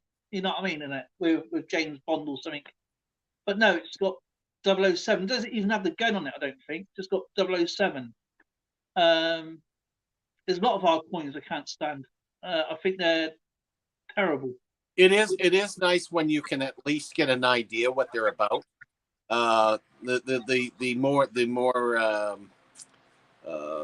what's mint the coins that are actually mint coins that come with a description of what the coin's supposed to be is handy. But Yeah. even the circulation coins, you should be able to at least get an idea what they're about by looking at them.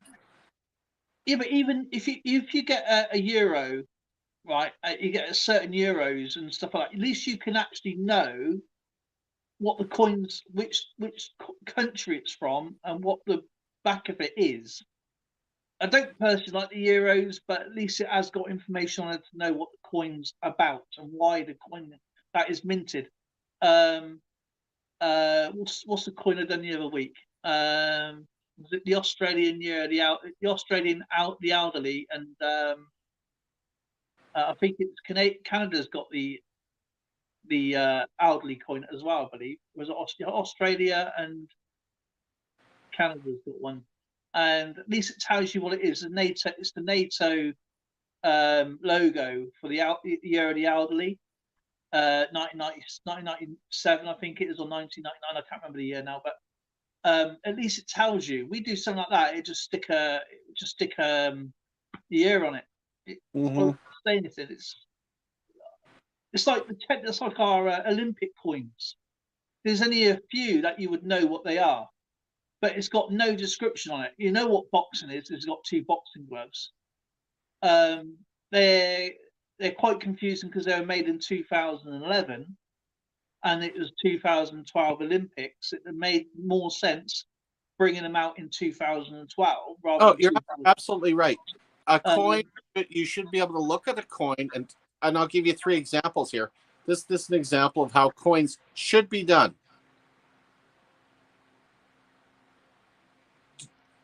Can you tell what that is? I've got to look at the bigger picture. Hang on a sec. Kind of the Curtis H12. So that's the World War One with the Zeppelin behind it. But is that the seaplane, isn't it? That's the Sopwith triplane. Yeah, World War One. That's the Sopwith Camel by the looks of it. No, it's not. That's the triplane. That's a British Bulldog, isn't it? Oh, Sopwith. Oh, yeah, Sopwith Camel. Yeah, sorry. Trying to think of the one below it. Royal Aircraft Factory, Canada. That's obviously the aerodrome. See, it's a coin like that. You can tell what it's about. Yeah, you got the hanger. There's some coins that are really, really cool, but some of our coins don't make no sense whatsoever. It's like the 2009, the Royal Mint done a competition for an 11-year-old girl. Won a design for the athletics. It was basically a high jumper. Right. So what does the Royal Mint use again in 2012? They used the same picture of what that girl made back in 2000. Well, it's 2011 coin. So but it's the Blue Peter coin. You check it out. It's the lowest mintage post-decimal coin for the 50 pence. That's sad, that is.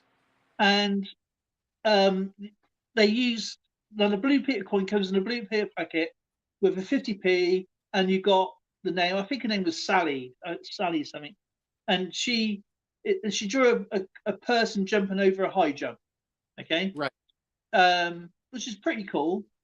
The Royal Mint, a few years later for the 2012 Olympics, even though they come out in 2011, they use the same image as that. So it basically, now people are online selling the Blue Peter coin or selling as a Blue Peter coin, but it's not. It's a 2011 coin, and they're really high mintage. So you got to be careful if you're buying one of them to make sure it has 2009 on it, not 2011. what's the other crappy one? Tennis doesn't make sense. It's just the ball over no, that's volleyball. It's volleyball. Beach volleyball is a ball over some kind of net. Doesn't make any sense whatsoever, unless you know what it is. Right. The offside rule doesn't make sense either. The football offside rule don't make sense. Austrian Stacker is certainly one of them, but I already have it. They're actually quite one of the expensive coins. But the offside rule does not make sense whatsoever. And I put a point of that into the video one day because I wasn't very happy with it. Because there's going back then, there was 2 phases of the offside rule, and they didn't actually put that in. What else is it? The fencing one's pretty good. That's probably one of my favorite designs. The shooting don't make sense either. That doesn't. I can't remember what it looks like now, but the Kew Gardens, I can't. Even though it's the most expensive coin we have post decimal, I believe it's the worst design ever in the coins. It is just a pagoda with Q in the bottom of it. People don't know what it is unless you actually explain to them where it is.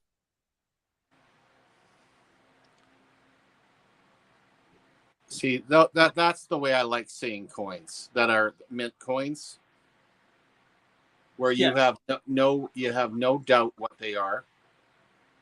And even those that are in circulation, things like this one here. For we Canadians, we know instantly that's Terry Fox. Yeah, the guy with the missing leg, isn't it? That in combat.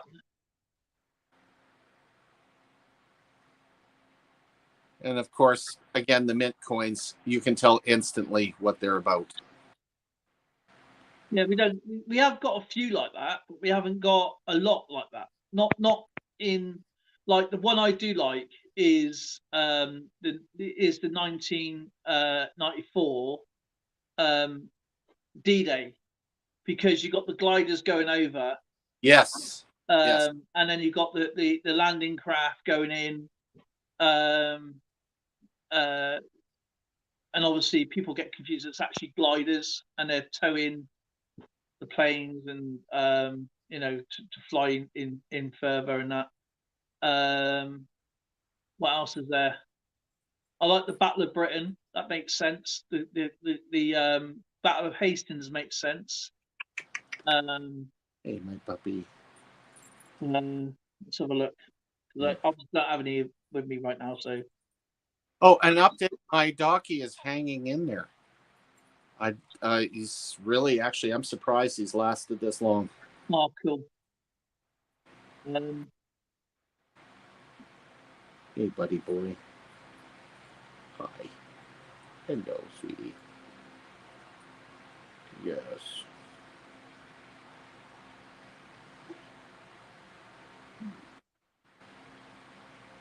My weekend's been very quiet because the whole family took off.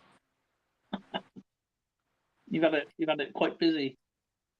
And essentially, I've just been babysitting my pet and keeping my wife happy by feeding her all her meals in bed. So can't complain about that. Yeah, no kidding, eh? Hey, puppy dog.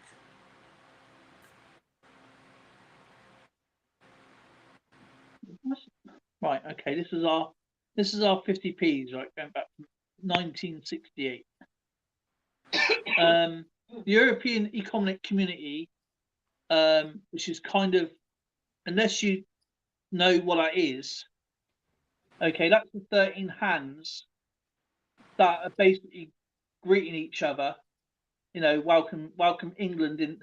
That's when England went into the EEC for the first time, and now that's called it's called the Economic Community, European Economic Community. Now it's called the United Union, European Union. The coin I was just on about. Now, this one here is another coin that is not in circulation, which is that one, and that's basically all the tables around the European Union Court, basically, or whatever they did, a Parliament. Single market, that's called. That's the coin I was talking about. The D-Day landings, the gliders. Yeah. Oh yeah. The NHS coin. It's a nice coin, but I really don't understand. I know you got the hands, okay, with probably rare light. It's the anniversary of the NHS, but they should have put what's that word called? For the medical profession in it, really. Or even, I can't remember his name, Alden, I think, who started in 1947. The NHS started. He was the founder of the NHS. This is when the EU came in. As you got all the members' stars there. It's a nice coin, but I don't really like it, to be honest. The stars this is going out. It's about the 13 or 14 states. I can't remember. I do like the public libraries. It's an underrated coin. It's a building of the public libraries, and the roof looks like a book. That's pretty cool. God, it's all done right.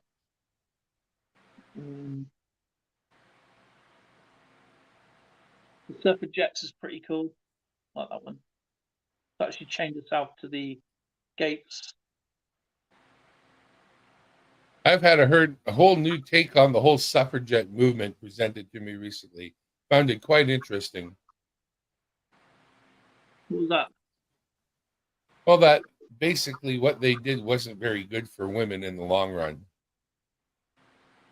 Not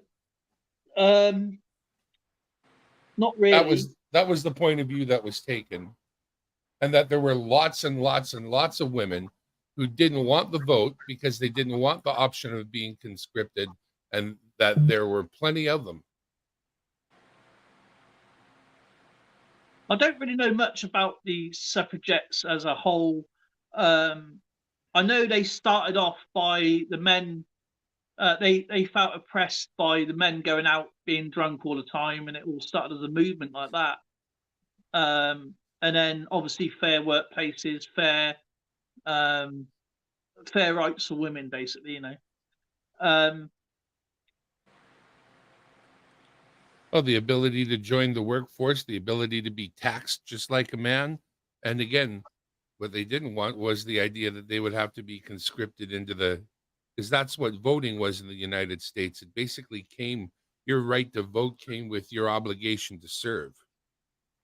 I honestly think the really sad part about all that is as women gained more rights and actually moved out into the workforce, I don't know who in our society decided to take advantage of it, but it made it impossible for a single person to maintain a household. You now need both the husband and wife to work, whereas before we never did. Yeah, right. Everything for women costs more, which, as we know, being married, we know that they wanted their hair done, so it's going to cost 5 times what we pay. Their clothing's more expensive. Purse is like $400. It's ridiculous. Somewhere in the mix of things, they made it so that, oh my goodness, now that there's a dual income, we're just going to jack all the prices up. And it's just not right. It's not only that, though. With the dual income comes the dual taxation as well. I mean, it's all the government and the big businesses have supported this since day one. The idea of a stay-at-home woman who just takes care of your household, by God, that was demonized on purpose.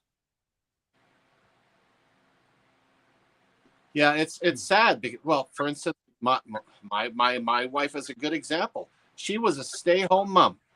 She never had to work. I took care of everything as far as the house goes, and she took care of the kids. When she applied for work back a number of years ago, they looked down on her for having stayed home for taking care of the kids. Well, what's wrong with you? Why weren't you out working? Well, you know what? That's an unpaid job that you work endlessly taking care of the kids. And I think the kids turned out better because she was home. Yep. I do agree. I believe in people having their right to do what they want, but within reason, of course. But if they want to be at home, there's no judgment. If they want to go to work, that's for men and women these days, But back in the day, my dad, when my dad worked, and my mum just did a part-time job, and that's the way, that's the way it was. He was the man of the house. He was the breadwinner. He wanted to do what a man was supposed to do. And I don't, these days I don't blame anybody getting careers or doing work or whatever. It's just really gotten ridiculous. I mean, for just out of curiosity, I took a look at housing where I my first house I bought in Windsor, Ontario. Yeah. And it cost me $200. Get ready for this. $200 down. It was 9.25% interest. It was really high interest rate, but the house was on a double lot. And it cost me $18,000 for a bungalow. Yeah. Right. So I was paying $180 a month for this house. Okay, now let's fast forward now to today. I found a house in the neighborhood that I was living in. It wasn't the exact one because they tore it down. Found one that was almost identical. $500,000 for a house that I paid $18,000 for. And twice as much lot. Because they've already subdivided the lot. Yeah, on a double lot. I'm like, holy, yeah, and where the house was tore down, they put up duplex. It's just crazy. Yeah, it's just nuts. I mean, I feel for my kids and my grandkids. My Lord, they're going to end up moving home with me because they can't afford to live outside anymore. I don't blame them. I really, honestly don't blame them. And Ontario's worst of all, and Vancouver. Terrible. I mean, over here, NatWest is actually trying to get. I'm with NatWest, and they're trying to get everybody. They're actually closing their ATMs down and only giving you or allowing you to put money in. And of course, they're trying to go cashless. It makes you wonder because when lockdown finished, for me, the first time I went out to go and get some coins, I even phoned the bank up to ask for coins. I went to the branch. And I've been with them for over 20 odd years, and they treated me like a criminal. They had a guy serving, watched me put my, because you're going to go away so I can put my PIN number. And he said, no. I said, why? I said, why don't you do it to everybody else? And I asked, and my friend works there, and I said to her, have you got any 50p's or £2 coins I can have? And she goes, I'll go and get some for you, because they're not allowing them at the moment. I go, yeah, but I phoned them head office up. I got the code and everything to get the money out. And they said, yeah, I know, but here we're not letting them do it. They're just being arses, basically. Yeah. And I think it's all started way before then. And when she was actually quite surprised, because this one woman, it's obviously no tills anymore. And she was sat there, and she goes, "Are you having problems with your bank?" I goes, "Yeah, they treat me like a criminal. I'm complaining." Okay, so I just come into the bank to get money out, and the guy stood over me. He goes, "Yeah, he did it to me as well." And I thought, what is what they want? What is happening to NatWest?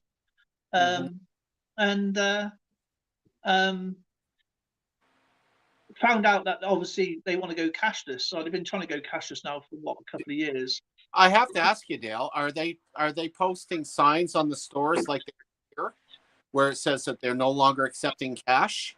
No, they're like they got signs up going. I don't know how much you can put in, but you can only take so much cash out.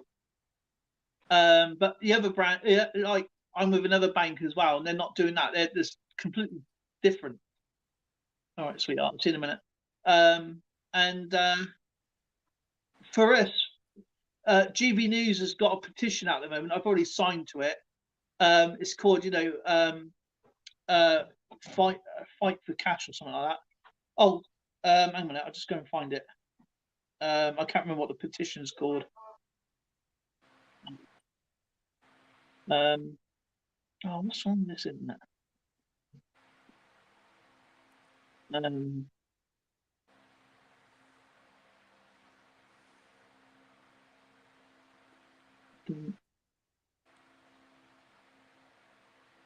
Darren, have you found your 73 large bust yet? No. No, sir. Cash's GB. Yeah, don't kill cash. It's called. And it's obviously, hey, Sherry Ward, brown sugar. Yeah, don't kill cash is the petition. I've already signed to it. I've already put my name to it, because for us as numismatics and all that, it's going to be very bad for us as a collector. Yeah. In the long run, especially when it goes. I mean, I don't fancy collecting credit cards. Yeah, you know what I mean. It doesn't appeal Your to me. hobby is over. The hobby, it will kill the hobby, and what will get me is that the Royal Mint will still print out all these coin sets and mint sets and stuff that people can't afford, that are going to be worthless as cash. You know, they'll only be valuable for the collectors. Yeah, it will. Yeah, but the thing is, though, you get people who go around buying absolute. Hey, coin around, how's it going, my friend? They hoard up all these and then go on eBay and charge you 50 times as much for what a coin set is worth £60 now or something like that. They will literally sell it for 120 million. People cannot afford it. The hobby will die with two ways. Either the Royal Mints will close down, or the mints will not make any more money unless they're doing international money. You know, like like Isle of Man or Guernsey, Jersey, the Ascension Islands, and all the other mints that everybody else they won't make any money for England, Scotland, or Wales. They'll only print off proof sets and mint sets. They will only it go two ways. They will either close the mints down and just do private work, so that will lay off a lot of people, or people will buy all these mints up, all these coin sets up, and it will also close down a lot of the coin stores, Change Checker, all these other distributors, and it will kill them off as well. And that's also job losses, because I don't trust the internet. I've had my bank account smashed in twice, big time. And I don't really want to have everything where I can actually quite comfortably go and get cash out, and I don't want to be tracked.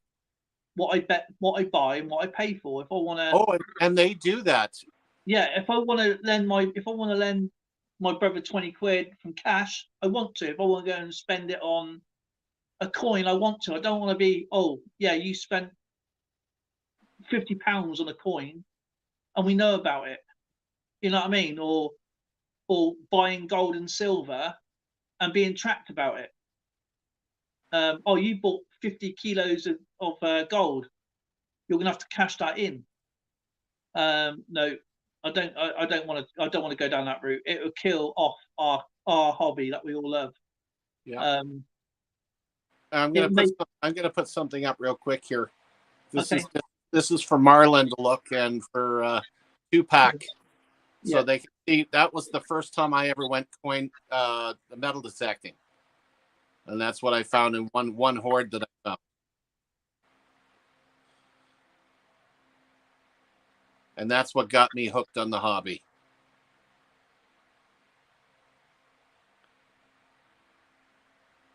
I can't remember why I'd started metal detecting years ago. Right. I just, do you know, I really honestly can't remember why I started. I think I went out with one of my cousins or something like that when I was younger, and it just got me hooked. I really didn't understand why. I knew probably why I was there, just to dig up the bloody holes, probably. But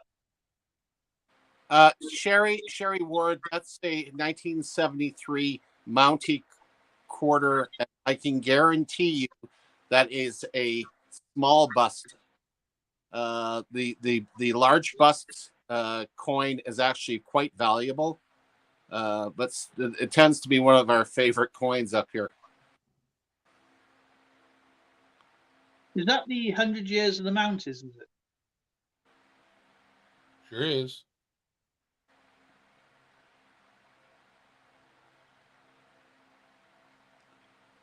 Yeah, I've got one of the large busts, but it's scratched. I wish it wasn't. Doggone it! But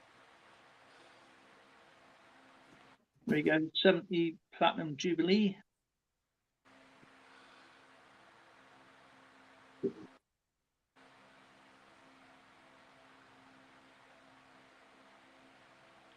yeah, Darren's got some nice coinage there. The old effigy. Not the oldest one, though, is it? That one there, she's got her tiara on. What's the difference? For the Mountie quarters, if you look at the obverse with the Queen, the way the folds on her dress go, one is smaller and one is larger, hence the large bust, small bust. Oh yes, that's another indicator too. Is the you take a look at the alignment of the dental. Yeah, with the tiara point. If you look closer, and I think it's in between, isn't it? In between the denticles. Yeah, I'd have to look it up again, but I'm pretty sure that's what it is. There's loads of variants over here with different coins. I can't keep up with it. It was like one coin with like 70 different variants. You have a look for an 1860, or is it 1820? No, it has to be 1860. 1861 penny. However many variants there are, it's just impossible to. You have to really sit down and study those coins.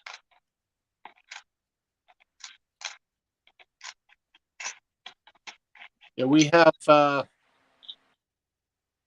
Beck now in the mall. I am definitely going to be looking to see if. I wonder if I got a picture.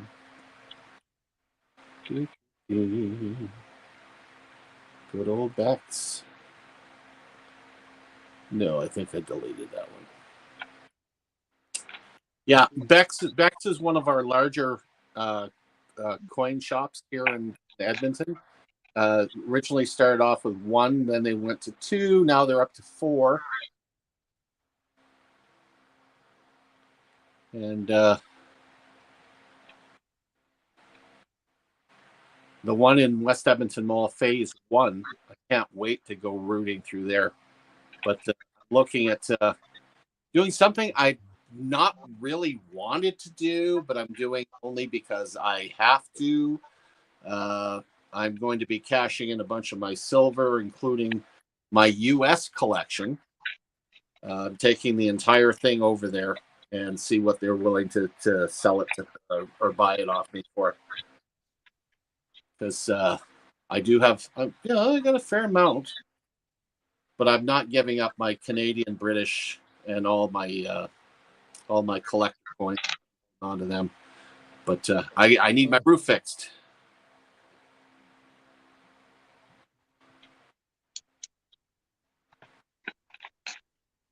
I have a coin here that you like, Skipper, and everybody here. You're going to see. I'm going to have to take a picture of it.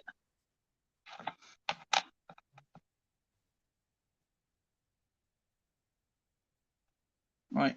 I want you to guess what type of coin this is. I'm absolutely thrilled. I get to make pasta. Oh, and I checked on Cal on Thursday, and Cal's been he's grieving his Oh, dog, yeah. so he's been. Oh, I'll make that big deal. Anybody know what that coin is? I don't know. Really ugly guy. Right.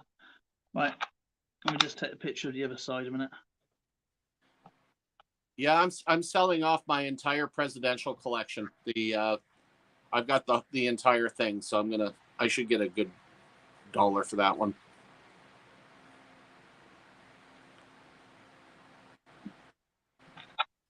Right, there's the coin. But tiny. Yeah.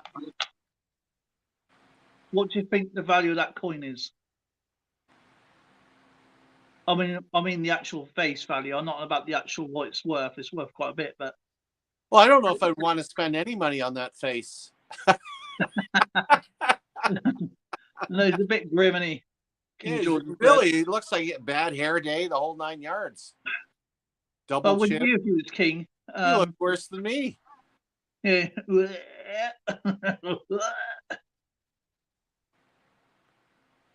Christopher Ty's got it right.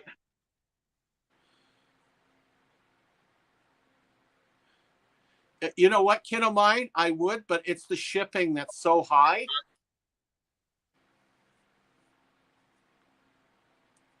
£4. In 1807. No. 1867. Sorry, it looked like 1807. Yeah. Old eyes. Yeah, 1867, £4. The year of our Confederation. There's only just under 1 million made of these. Oh, God's sake.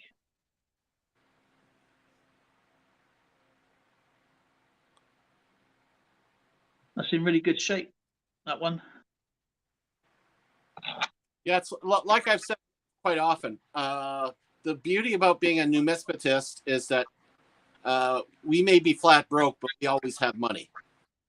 So if we absolutely have to, we can dig through our collection, and down the road, if you want to rebuild your collection, you have that option.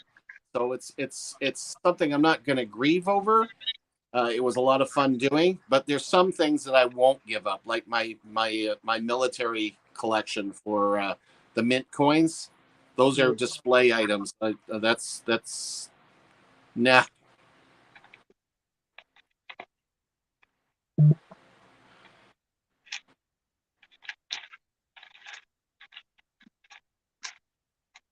Hot dogs. I'm making spaghetti for my wife. In fact, I'm going to be shutting down here in 5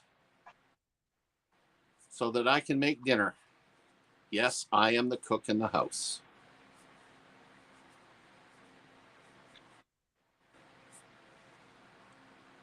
I can't wait to do that one. That's a Georgie. No. That's not a Georgie? No, it's actually French. Is that a French? Is that Louis?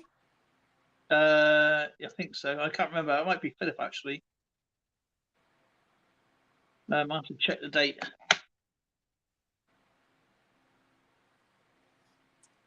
Wow, Marlon. Mac and cheese with hot dogs.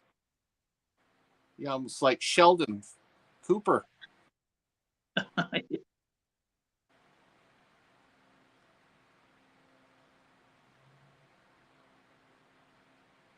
think it's 1762. One. I'm gonna have to find out which monarch that is. And this one here is Portuguese, 1732. Wow. You have got some really cool coins, man. I've got older. This is one I really Love this coin.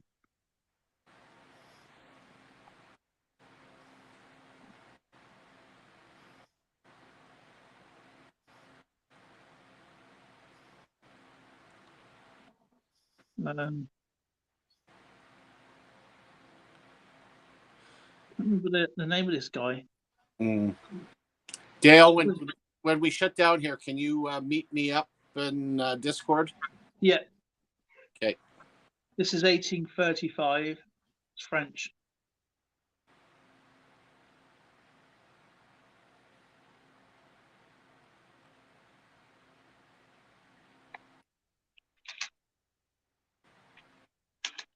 Yeah, well, no problem, my brother.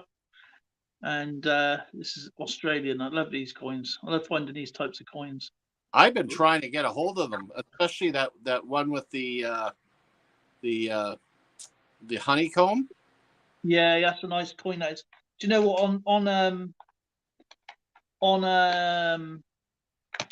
Oh, what's it called? TikTok. There's a lot of Australians on there, and they're pulling them out. There's tons of them on there. I watch them all the time. I've got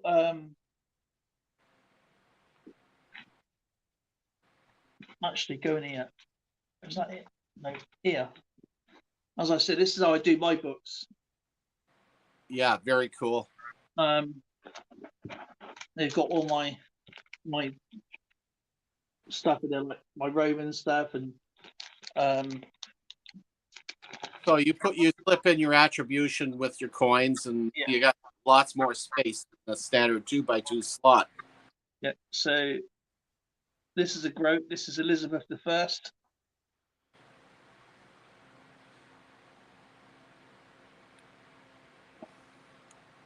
don't know if you can see that very well because of the flip.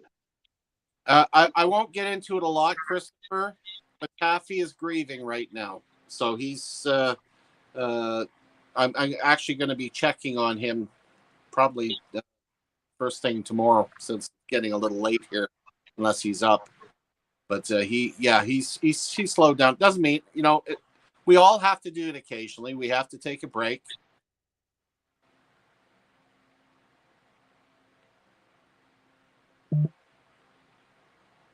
This is 16th century, 1512 to 1517. That's a Jetton coin. Mm-hmm. And got all the information nice. back.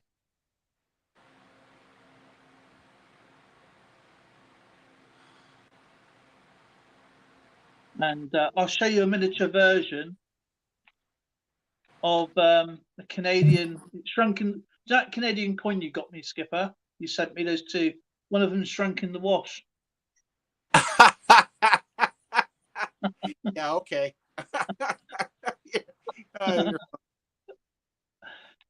That's a Queen Victoria.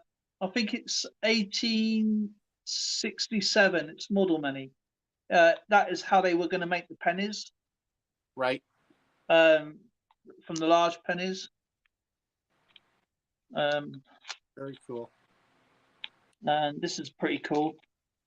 Oh, I know what I want to show you in a bit. Edward I. Yep.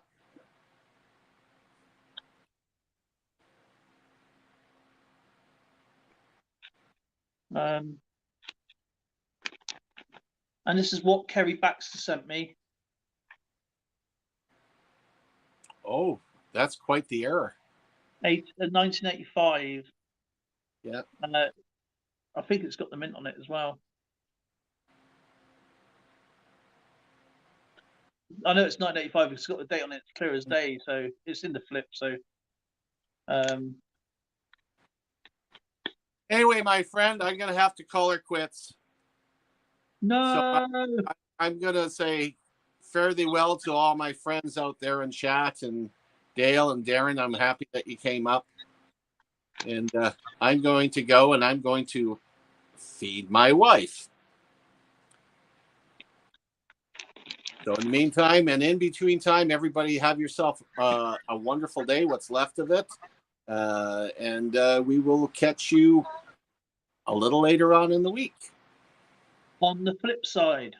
On the flip side, take care, ladies and gentlemen. Good Cheers. night, everybody. Martinez Treasure Hunting, Christopher Ty, Kinnamin, Sherry Ward, Marlin, Quinlan around. All of you. All of you. Absolutely. Every single one of you lovely peoples.